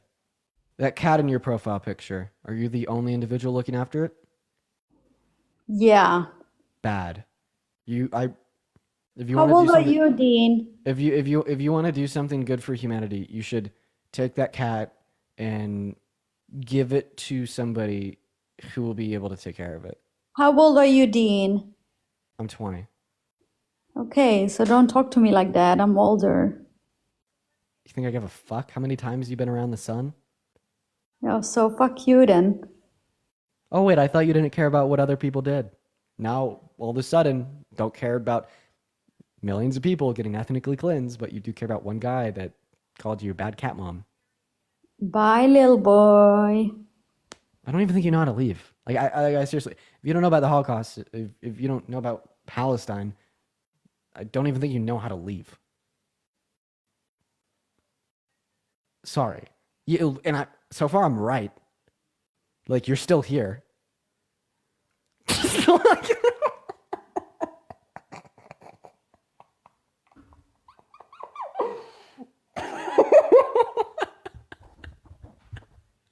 Oh my god. We're gonna move on to the next guest, bro. Dude. Oh my god, bro. We got Maddie loading up into the box. Absolutely cooked. Absolutely cooked. What's Okay, going on? I just wanted to say that was so funny. I don't have anything to say, but you just made my day talking to that girl. That's all I had to say. Okay, thanks, Maddie. I'm gonna move on, guys. We're just looking for individuals that voted for Trump. Seems simple, but in application, it's always a little bit difficult. Did you vote for Trump? Hell no. That woman is definitely going to be. Joy, thank you for the $5 on PayPal. I appreciate that, guys. Please. Hi, did you vote for Trump? Oh yeah, I did. You did vote for Trump. Why did you vote for the worst presidential candidate of your entire life? You think? Worst presidential candidate of my entire life? I do think. Yep. No way. So why'd you vote for him? Like Kamala's definitely a way worse. Like, Kamala. That's how I pronounce her name. And why so? I mean, she wasn't even president. Like, Trump had her covered in that area, and like, I mean, just like, didn't she support? I just want to clarify. You voted for Trump over Kamala Harris because Trump had already been president. Nate, thank you for the $5 on Venmo saying, why do so many non-MAGA join? What the fuck? I know, that's my same question, Nate. So is that your stance? If we're gonna be honest, that honestly is part of it, because how Trump did in his first term. Oh, nice. What is one good policy he passed during his first 4 years? Well, there were probably the Remain in Mexico. Oh, the Remain in Mexico policy. So did you know that he only implemented that in 2019 and is ineffective as it only impacted 60,000 people and then was automatically reversed because Mexico stopped agreeing to it? That was his most effective policy in 4 years, so I don't think that's going to give him any seniority for the role. Come on. Why would you say most effective? You asked me to name one. Like, you never said most effective. Yeah, you just name one policy that he passed during his first 4 years and it's ineffective. Yeah. Do you have any effective policies? Well, I said one, and you go, well, you think that's the most? You think that's the most effective? Why so what was the best? Why was the best policy he passed? There you go. We got to be more careful. Best policy he passed? Probably the tax cuts. Oh, I got a question. Imagine you had $1.9 trillion. Would you place that in an investment that only returned 0.02% per year? $1.9 trillion, I would burn that if I had that. Okay, are you going to answer my question? Yeah, I just did. I would burn it. I wouldn't make any more money off of it. So no, making any money off of it is the last. I'm asking you if an investment that returns 0.02% per year is a good investment. I don't know. It depends. Why? You're under 18. No, I'm 20. No, no, I don't believe you. You're under 18. I'm you 20. Think it depends? So a rate of return, an APY of 0.02% per year is a good investment. So is a savings account a good investment? I mean, I got some bread in a savings account. Yeah, is that a good investment? I mean, there's definitely better ones. Right. So Donald Trump spent $1.9 trillion on the Tax Cuts and Jobs Act. It only increased the GDP by 0.04% per year, and only about half of that went towards increases in the government revenues. So in other words, it was an incredibly bad investment, making the TCGA overall ineffective, not to mention the fact that it disproportionately helped those in the top 1%. What would you say about the less border crossings we saw overall? Under Trump's term compared to Kamala Harris's and Joe Biden's? Yeah. You know, at some point I get really tired of repeating this, but I will repeat it nonetheless. What? Are you going to say that it doesn't directly affect it? No, I don't think that Biden and Harris caused an increase of border crises. I think that socioeconomic conditions that were depraved onset by COVID in southern Latin American countries did. Yeah, but I mean, Trump's for sure like the better candidate when it comes to border. I mean, look what he's doing already with these illegal immigrants. I mean, come on, man. Oh, really? Name one long-term solution for the southern border that he either wants to influence to get passed through Congress, sign into law with an executive order, or wants to sign into law with an executive order. For the southern border, I mean, one long-term solution. I was more talking about just the deportations. Oh, wow. So he actually has no long-term border policy. Great. So even about the mass deportations, I actually vehemently disagree with that. With deportations? Come on. With mass deportation of undocumented migrants that have not been convicted of violent offenses, yeah. Yeah? Okay, why? I completely disagree with it. Yeah, for 4 reasons. First reason is an economic reason. They benefit the American economy. They reduce the amount that you pay in taxes and increase our GDP. Over the next 10 years, migrants as a whole are estimated to add $1.7 trillion to the American economy, as well as they pay more into the tax system than they take out, meaning that they proportionally decrease your tax burden by paying more into the system. Secondarily, apart from economic reasons, is practical reasons. I find the mass deportation of 20 million individuals from America to be incredibly physically impossible. Yeah, no, that is. He's not going to actually do that. Yeah. And then the third reason is going to be a ethical concern. I just don't think it's ethical to strip a hardworking mother or a hardworking father away from their family, send them on a bus over the border when they're not hurting anybody and only helping everybody. So yeah. So what do you classify as? So when you say hardworking, are you assuming that when rallying up these illegal immigrants, undocumented migrants, you have to like you're gonna check? Hey, are you hardworking? Okay, you're gonna say, are you hardworking? Nah. All right, do you think that's how it should work or what? All undocumented migrants who have not committed violent offense should just be offered a pathway to residency or citizenship. Undocumented migrants as a whole decrease the amount that you pay in taxes. Can you recognize that? So you're just classifying ones who didn't commit more crime once they got here, hardworking? They are. As like a demographic in America, yes. You could say, no need to throw the adjective hard. No need to throw the adjective hard in there. Okay, so you're not responding to any of the substance of the position. You're just saying you don't need to use the word hard. Like, what the fuck? Can you tell me why you do support the mass deportation of nonviolent undocumented migrants? What harm do nonviolent undocumented migrants cause to you or other Americans in America? So, the 20 million is obviously the mass. When you say mass deportations, he said 20 million. That's obviously crazy. Gerard, thank you for the $25 donation on Venmo. Thank you so much for the love, Gerard. Let's get at least 250 big W's for Gerard down below in that comment section. Thank you so much. Saying, hey, Dean, just want to ask you a question. What is your stance on second A policy and 2A policy and violence? Like, what route do you think the U.S. should take when it comes to addressing the mass? Gerard, respond on a comment to your Venmo and uncensor your words. It'll be fine. The censoring on the last word, I don't even understand what that word is supposed to say. So why do you support can you denote any harm in which I would say undocumented migrants who haven't committed violent offenses cause? All right, can I finish what I was saying real quick? Do you follow little girls? What? That's just a question. People in the chat are saying you follow little girls. Oh, I have no idea. So, all right, can I you only follow like 39 people. Yeah, no, I don't use this app that much. I don't know. Look. So, like I was saying, the 20 million, it's obviously impossible and that's a crazy thing that would never happen. Wait, you don't even follow 29 people, you follow 16. Yeah, I'm not surprised. Like I said, I rarely use this app. Do you know everyone that you follow? No, 100% no. What methodology did you use when following 16 people? That's not that many people. I have no idea. I have 2 accounts. This is one of another. I don't. Why? What do you care about this? I don't know. You follow 16 people and one of them is a 14-year-old. That's kind of weird. Oh, okay. Obviously. Oh, you do.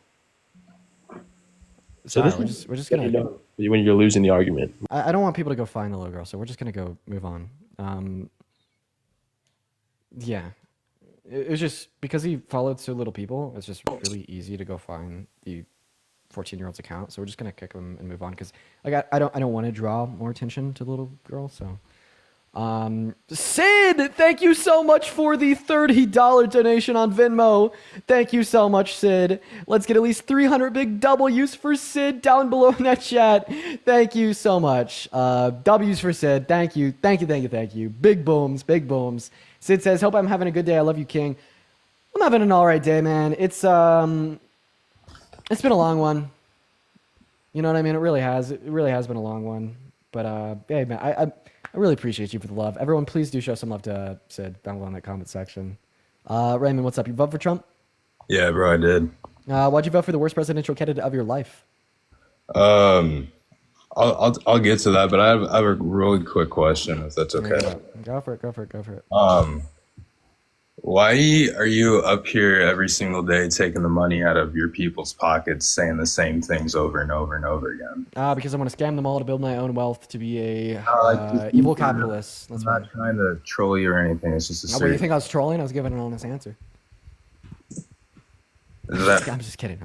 No. Because why? Are you asking me why I accept donations?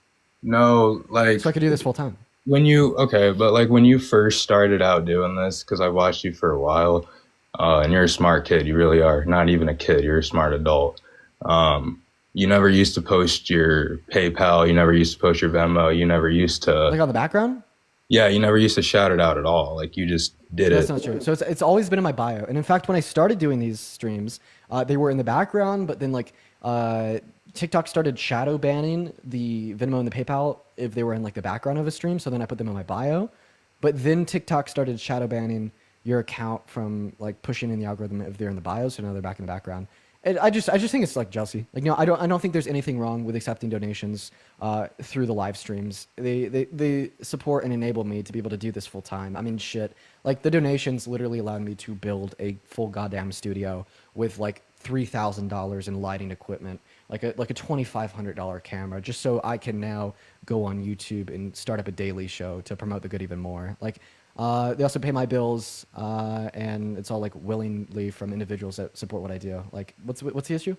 No, I feel like you're just jealous. But Millie did donate me $5 on PayPal. I appreciate you for the love, Millie. Everybody, please do show some love to Millie down below in that chat. No, I never really said there was an issue or that I was jealous. Stevani with a $30 donation on Venmo. Thank you so much, Stevani. That is Stevannee. Thank you so much. Stevani says, Dean, take my money because you shine light on the issues that aren't spoken about on such a large platform like Indigenous rights. Oh, Stevani, you just reminded me about that shit. That is still so crazy to me. Stefani. Oh my God. Yeah, man, that sent me on the fucking loop yesterday, dude. That sent me down a rabbit hole. Thank you for the $30 donation, Stefani. Everybody, please show some love to Stefani down below in that chat. It's very, very, very kind of you. As well as Nora with the $15 donation on PayPal. Thank you, Nora and Stefani. Thank you guys so much. W's for Nora down below, but go ahead, man. No, get your bag. I'm not about that. I guess it's just more of the fact that like you're shining light on all these issues every single day. Like these people are probably rolling in your chat every single day. They're hearing the same things every single day. They're hearing the same facts every single day. Like, how does that help your people?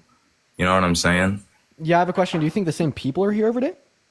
Probably. Well, that's where you're wrong. That's where you're wrong because it's not the same people here every day. So, on like a good day, only about 15% of the people in the live are like frequent followers. Did you know that? No. Yeah, no. A lot of new people coming in here and not even. Maybe not every. And by the way, like especially like post-election, it's not the same facts every day because of like how much the political landscape has evolved. Like for instance, like the most like recent example would be like Donald Trump literally calling for ethnic cleansing. But like even if it was the same facts literally every single day, I think that we should be repeating the good every single day, day in and day out. Like the more you repeat something, the more people it reaches.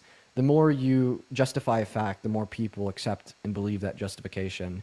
And I find that incredibly important for the prosperity of America. And how does this relate to my donations? I'm still really confused on that part. But first, I got to thank Hannah with a $20 donation on Venmo. Thank you so much, Hannah. Hannah with a $20. Shout out to Hannah down below in that chat, at least doing her big W's. Hannah says, because you're the only live I'll tune into and actually be interested in learning for debates. Thank you, Hannah. That's very, very kind of you. Thank you so much.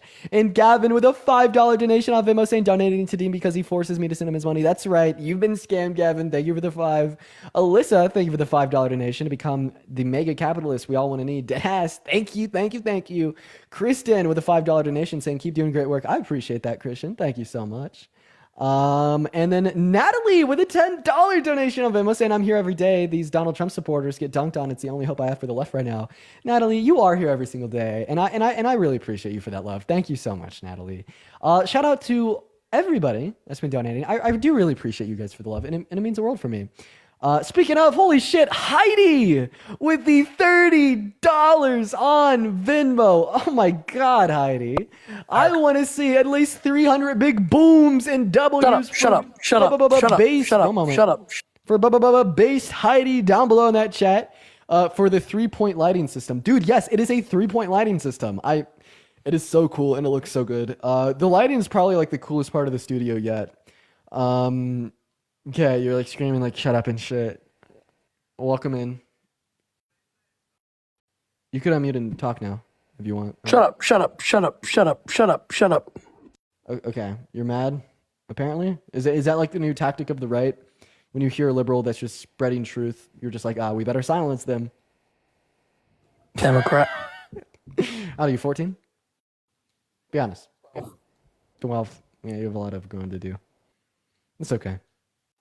It's okay. You're young. You'll be there one day. Mel, thank you for the $5 in PayPal. Thank you so much. We're going to go get the next guest up in here. Clarice with the $2 on Venmo saying, Dean on the skiing shit. I appreciate you for the love, Clarice. Thank you for the love. Hello, Josh. What's up? You said in the chat that I annoy you. I did? Yeah. Oh, probably a couple of times. How could I be annoying? The ethnic cleansing thing's kind of annoying because it's far from the truth. Oh, really? Do you think we should first define ethnic cleansing, right? Yeah, go ahead. I heard it. So go on pause, go on Google, type in ethnic cleansing definition, and then come back and apologize. That's just like definitionally speaking what Donald Trump is doing. Like, yeah, I don't have to do that. Can you get a picture of what Gaza looks like right now? Gianna, thank you so much for the $10 on PayPal, saying keep doing what you're doing. You're amazing, dude. Thank you so much for the love, Gianna.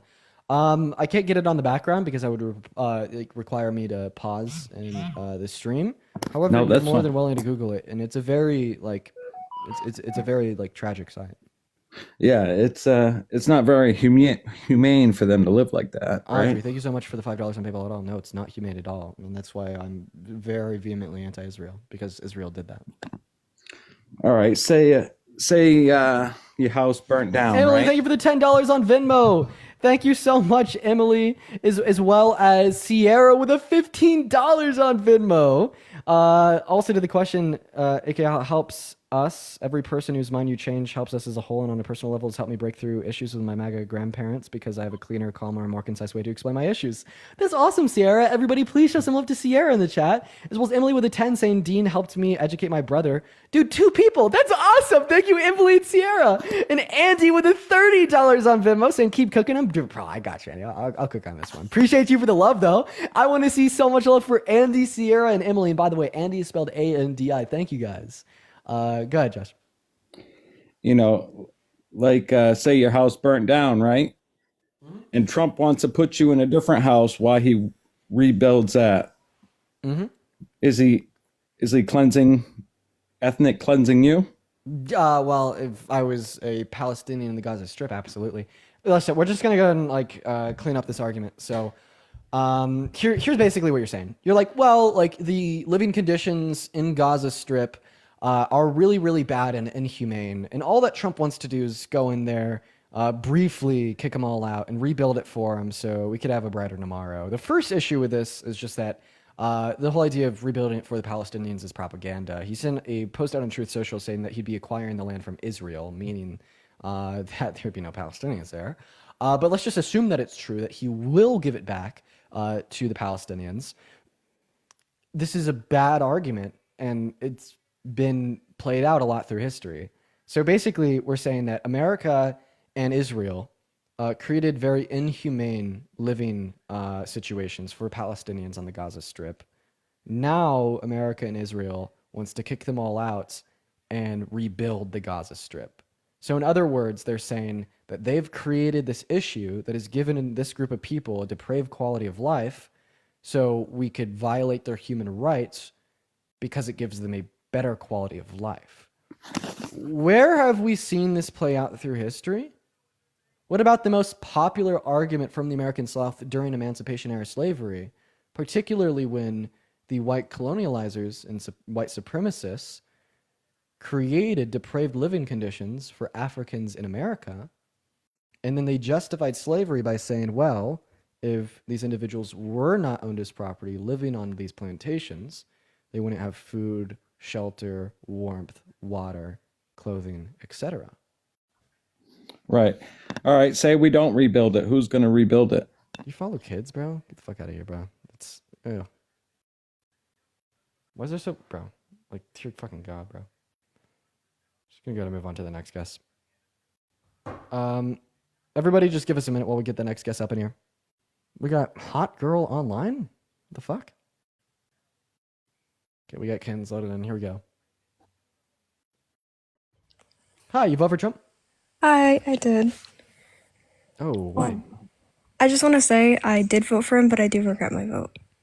Oh, Basekins. Well, you've already done the work that I want to do on your own. All right. Hi.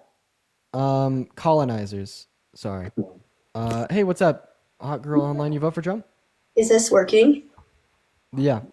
Oh my gosh, yes, of course I did. And I just have a question on why you're always on here trying to sway people's opinions and trying to get their narrative to change on who they voted for. Why do you I don't want you to debate me or try and change my opinion because that won't happen, but why are you doing this? Just why?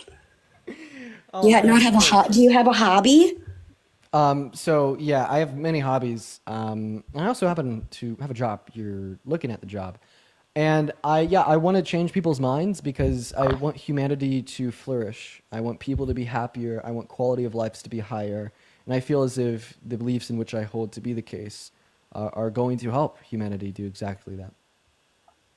Okay. Can I still speak? Okay, I like that answer. It's a good answer because, everybody has their own opinion and we can agree to disagree all we want. But I just wanted to ask you why you were doing that. So thank you, Dean, for that answer. I have a question for you now. Okay, sounds good. You said that I'd never be able to change your mind. Do you think that's indicative of an unwillingness to expose yourself to information that could prove your beliefs false because you're dogmatic? Yes, I am open for those discussions because clearly one person can't do all good as they say. I personally don't even like Donald Trump, but I know he was the better candidate than Kamala Harris for me based on my beliefs. So you can try, but I personally don't even like him. Well, politically and religiously, I believe that my views align. So that's a huge stance. Religion? Right then and there. What about your religion makes you want to vote? Not just my religion. I said my beliefs and political beliefs align. Can you be a little bit more specific? I'm like, why do you want me to be more specific on what I believe in? Let's say I was Muslim. What does it have to do with what type of religion I believe in? Those are my beliefs. I unironically just asked you what beliefs you hold to be the case that influenced you to vote for Trump. Well, I don't like abortion, and I know that's a huge thing because it's up to the people, and it's your choice, your body. Then it's my choice to make that I don't want to do that to my body. So why is that so wrong? Why do women get so angry when they say on my, okay, very professional. that you say did you just say that Democrats think it's wrong for you to choose not to get an abortion? I actually did not say any of that at all, but you just said, and I quote, "It's my choice, it's my body. I don't want to get an abortion." You're right. Are you also writing everything else I just said? Because you're contradicting my words, Dean. Can you? Okay, laugh in my face because that's all you can do. I am so privileged to be able to talk to you. Thank you so much. All I wanted to do. Rebecca, thank you for the $10 donation on PayPal, and Willie, thank you for the $5 donation on Venmo. Thank you, Rebecca and Willie. Thank you so much. Thank you, Dean, for everything you do, and I really do hope you try to inspire some other people.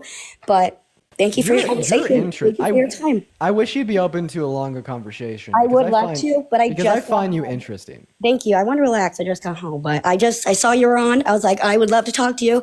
Think what you have to say is great because not a. Okay, well, she got to go. I wish that she'd be like willing to have a longer, like she was a really interesting character that I would have loved to learn more about. Hello, DSM. Did you vote for Trump? DSM is not here. Moving on to the next guest. Everybody just give us a minute. Here we go, ladies and gentlemen. We got Elise loading up in the box. Everybody do just give us 1 minute while that guest is loading up. Hello, hello, hello. Did you vote for Trump? Oh my God, no. Hi. Hi, based. We are just looking to debate individuals that did. Drop a MAGA. Oh, this guy looks ultra MAGA. This guy looks like a Magatron. We got ultra MAGA in the live. Hello, Jay. Baby, lock them doors and turn them lights down low. Finish it. Finish it for me, Jay. Finish it for me. No? Okay. All right. We're going to move on. We got Lawrence coming in. Gerard, thank you for the $5 on Venmo, and I will check the responses to your last donation for sure. Hello, Lawrence. Did you vote for Trump? Bio said Harris Waltz? Based! Yes! Oh my God. WJ. WJ. That is great. Apparently the last guest bio said Harris Waltz. Ah, yes. WJ. WJ. WJ. Oh, dude, I just love it. I just love it when like men that are like fall under like the stereotype of what it looks like to be a Republican, etc., or like Harris supporters, etc., etc., etc. And the reason that I love that so much is because then when the people on the right are like, oh, soy boy, liberal, etc., etc., like they just don't have the ability. Oh shit! to Yeah, say next that. in. Hey, what's up? How old are you? Hello. Hi, how old are you? I'm 15. Bye.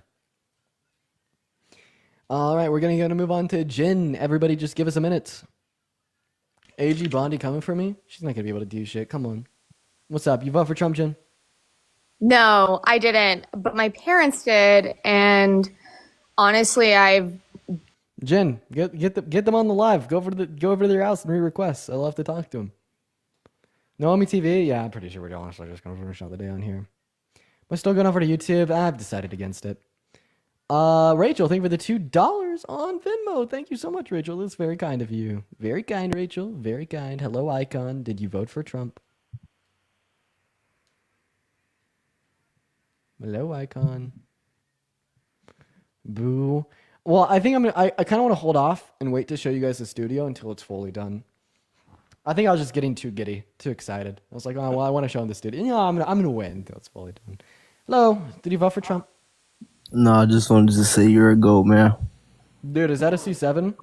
I looked at the C7 taillights in your profile picture. I appreciate that, man. Have a good rest of your day. You're the goat too. I was about to say, dude. Guy has a fucking clean car. What's up? You vote for Trump? Nope. Gonna move on to Hunter. Everyone, just give us a minute. E-Man, thank you for the $2 on Venmo. Rachel with the $2 as well. While we're getting our next guest up here. What is going on, Hunter? Did you vote for Trump? You got the C5 in your profile picture. Okay. All right. A lot of Corvette lovers out here. Okay. Hunter just left. Still trying to get that next guest up in here. Proven to be rough. We'll just accept Connor. Rebecca with the $3 on PayPal. Appreciate you for that love, Rebecca. Everybody show some love to Rebecca. And Purdy, just joined the live. Hey, Purdy. Hope you're doing well.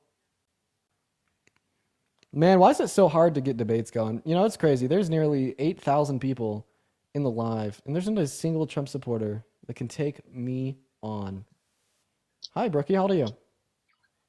I'm 19. What year were you born in? 2005. Okay. Did you vote for Trump? Yes. Why'd you do that? Well, I live in Texas, and the borders are really, really bad.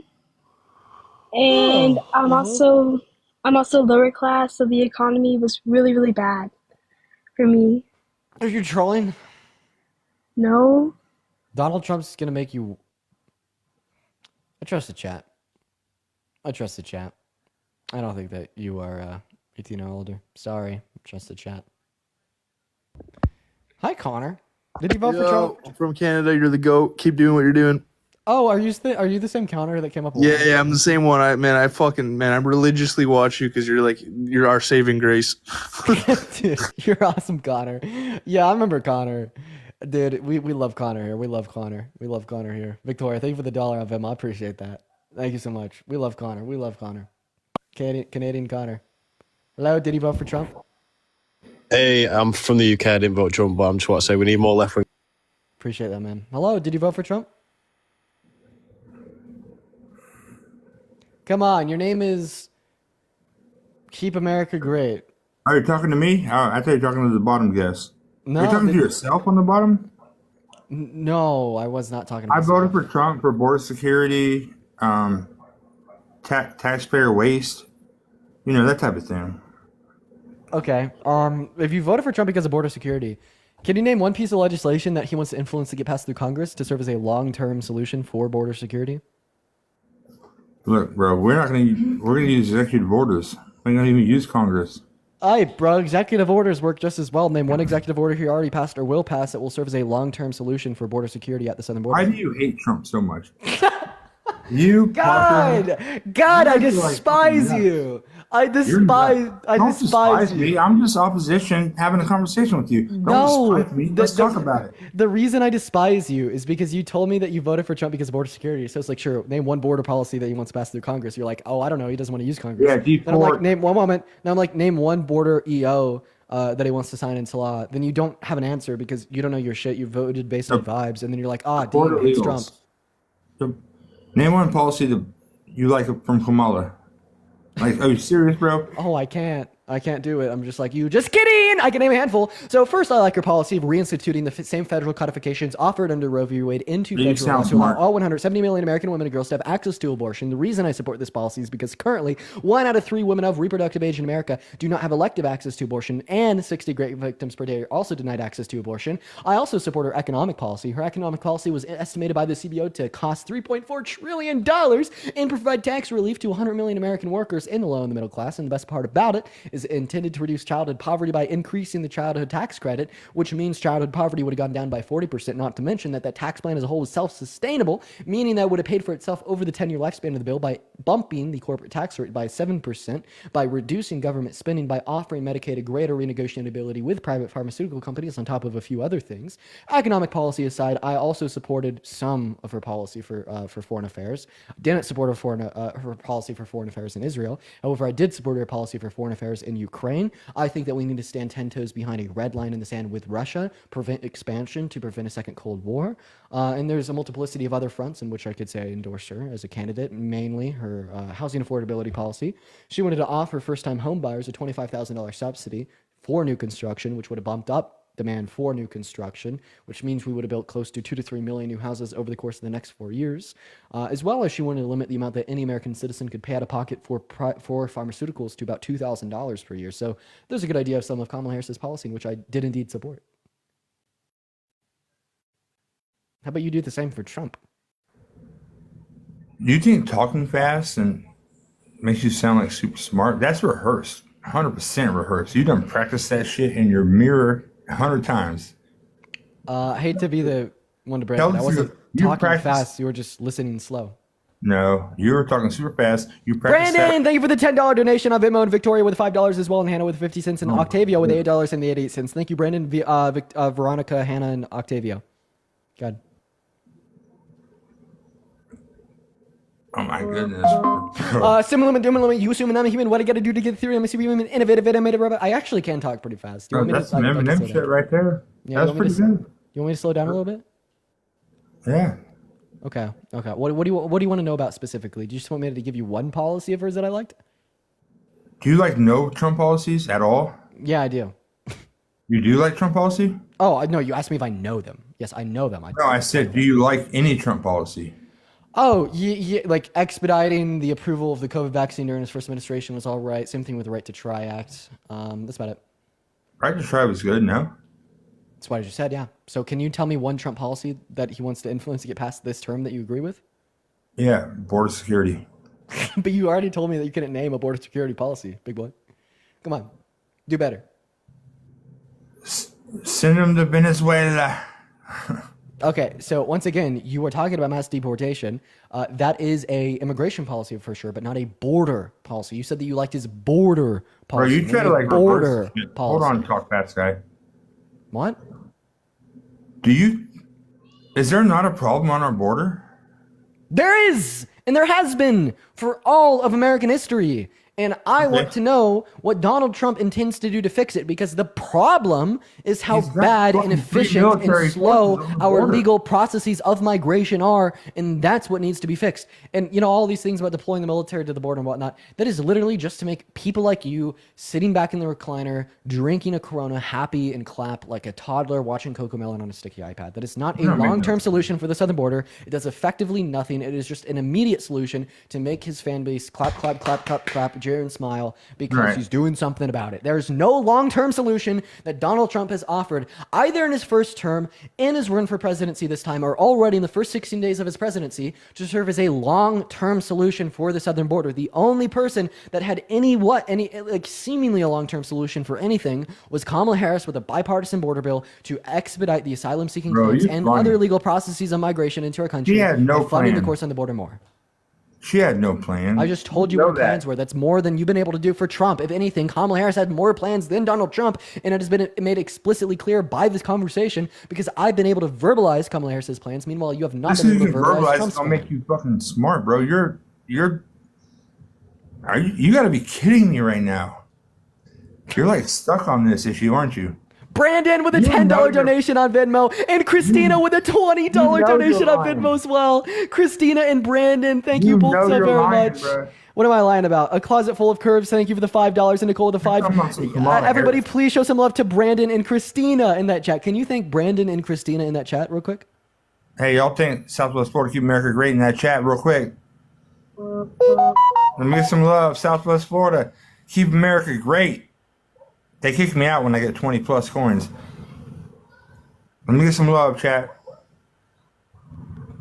Dean, psycho. Them boys, him and Parker, they all crazy. I kind of feel bad. This is awkward. You guys are, bro. You don't even believe what you're saying. One second. Let me help you out. Trump supporters, I don't come need on. help. Come on. Trump supporters. You got to be a little bit more outspoken for need your no guy help here. from you, bro. No. I'm Come on. just scared to kick me out. MAGA, you need to be a little bit more outspoken for your guy over here. I mean, Dean like said, this. I help me feel up. bad. He said, give me coins. Oh, I'm at, what am I at? 20? I'm about to get kicked out, chat. Let's get it up there, chat. Oh, thank you so much, Dean, for the $300 support you gave me. Thank you, bro. Thank you. I appreciate that. Oh, you're crashing out at the donations. Unfortunately for you, I just got a donation that's really going to make you crash out, so I better thank Amy. Bro, it's almost With kind of a awesome. Good boy. With the $75 donation. Chat, let me get some more. Come on. Let me get more than Dean, chat. Chat, shh. He's on some Democrat stuff. Show him how MAGA feels.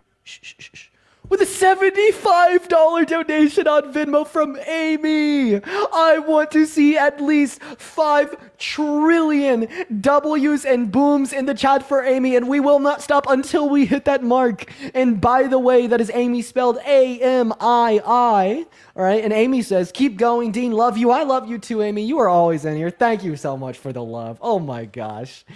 Go ahead. Were you grifting for donations? No, I was just trying to do what you do. Do you think I grift? TikTok? Bro, I only got like 6,000 followers. Wait, do you think I'm paid by the DNC? Do you think I'm a grifter, a scam artist, etc.? I think you are a little bit. Yeah, of course you are. Oh my God, what is your evidence that I'm paid by the DNC? I don't have no evidence. I just think you are.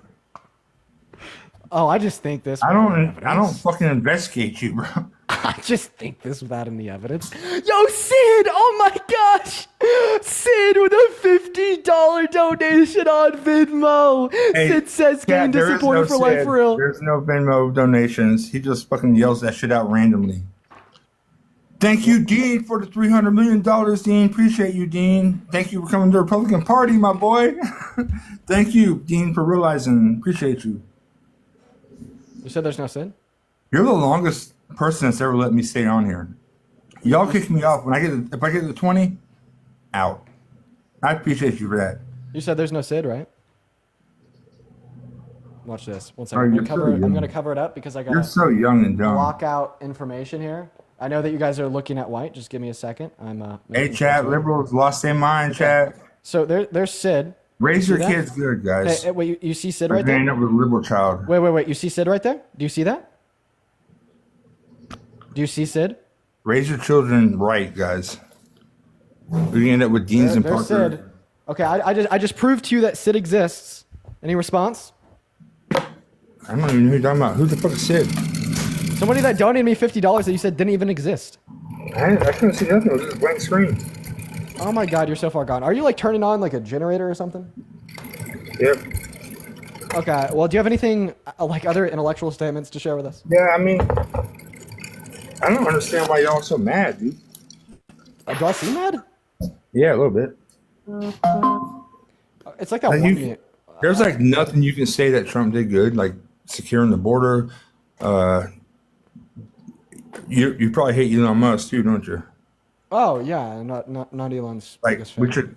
should probably keep the bubble wrap test going, right? Let's don't make even sure know we can pop bubble wrap and transgender child affirming care in Guatemala. Like we should keep all that, huh? So I think the point of Doge has failed to serve its purpose because of how much Donald Trump wants to spend. For instance, his tax cuts alone are going to cost $8.4 trillion.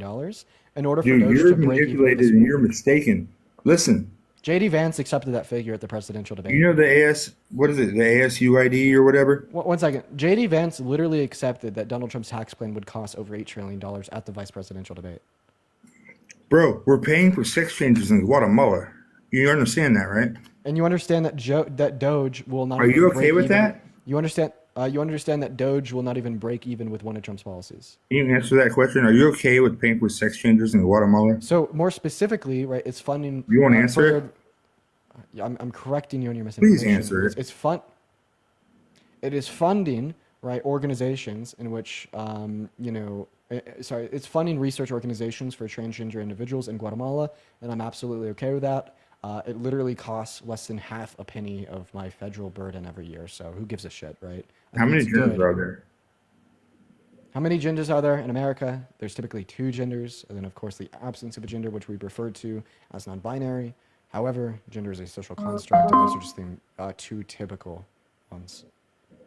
Can I ask you one more question before you kick me off your live? Sure. Should transgenders be in female sport? Yeah, I think that trans women should be able to compete in women's sports. The reason why I think that is that trans women have no unfair biological advantage over cis women after 2 to 3 years. All right. You're talking fast, man. It's a giveaway. When you talk super fast, like, I understand you're fucking educated as fuck. I get it. But you try to talk so fast and like try to make us look stupid. But really, you're kind of, I'm going to be honest with you. You're young, dude. I have kids your age. You're making yourself look stupid, dude. Like, be honest. Do you really think that transgender men should be in female sports? Be honest. Robert, thank you for the $5 on Venmo. No, I don't think that trans men should be in women's sports. Thank you. I appreciate that.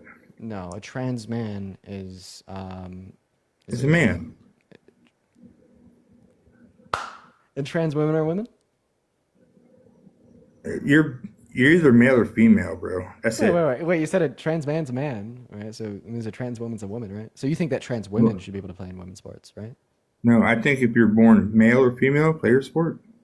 Well, I want to use my terminology because I don't accept your. Like, I don't want to be a dick to you. I want to have a conversation, but Okay, I just want to clarify. You just said that a trans man is a man, right? I might have misspoken. If you're born a male, No, you didn't misspeak. Don't worry about it. I did. No, sports. you didn't misspeak. Yeah, no, dude. This is the first time I've ever agreed with a Trump supporter on issues relating to the trans community. You are right. A trans man is a man. A trans woman is a woman. Trans men should play in men's sports. Trans women should play in women's sports. Trans women should use a women's restroom. And born trans a men girl, should use you're a a men's girl. You're a restroom. man, you're a man. That's it. There's 2 genders. There's 2 sexes, and that's it. I have a question. How does your brain deal with like intersex? What? Like, do you know what it means to be intersex? Like, you could be born with like both phenotypical sex traits. I don't know what that shit means. Yeah, so you could be born with like both phenotypical sex traits. What do you do in that condition? That's rare. That's super rare. I know, but like, what do you do for those people? Like, how do you classify them as a man or a woman? I'm genuinely curious. Like, I'm not even trying to use this as an argument. I'm just curious. The problem is when dudes with mental disorders, and I don't mean it in any disrespect. You get Okay. Name one reputable institution in medicine or science that considers being trans as a mental disorder. I just feel like if you're born a dude and you think you're a female. So I'm going to take that as a concession to my question that you can't name one. I'm going to go to name the 13 that don't. The World Health Organization, the American Psychiatric Association, the American Medical Association, the Endocrine Society, the British Psychological Society, the Royal College of Psychiatrics, the Canadian Psychological Association, the Australian Psychological Society, the European Society for Sexual Medicine, the American Academy of Pediatrics, the American Academy of Family Physicians, the American Counseling Association, the American Public Health Association are 13 institutions of medicine or science that are reputable on the global stage that all do not consider being trans as a mental illness. In fact, you got to name one that does. For real, you gotta quit talking so fast. the WHO, the You APA, practice the that shit. AMA, the You practice that shit in ES. the mirror. This is the second time you said that one. It was funnier the first time. Are you just saying that talking fast means wrong? No, but you practice talking fast and like it makes you look educated. I can, bro. You know the majority of America voted for Trump, right? No, that's not true. Chat. He got the popular vote. The popular vote. Okay, so there's currently 330 million people in America. What's half of that? By your logic, half of 330 million Americans, Trump got the popular vote. No, I'm literally I'm really asking not you. trying- I'm Listen, asking you a math question. What is half of 330 million? Oh, I never said I was good at math. Half of 330 would be like 150. I don't fucking know. 156. 100.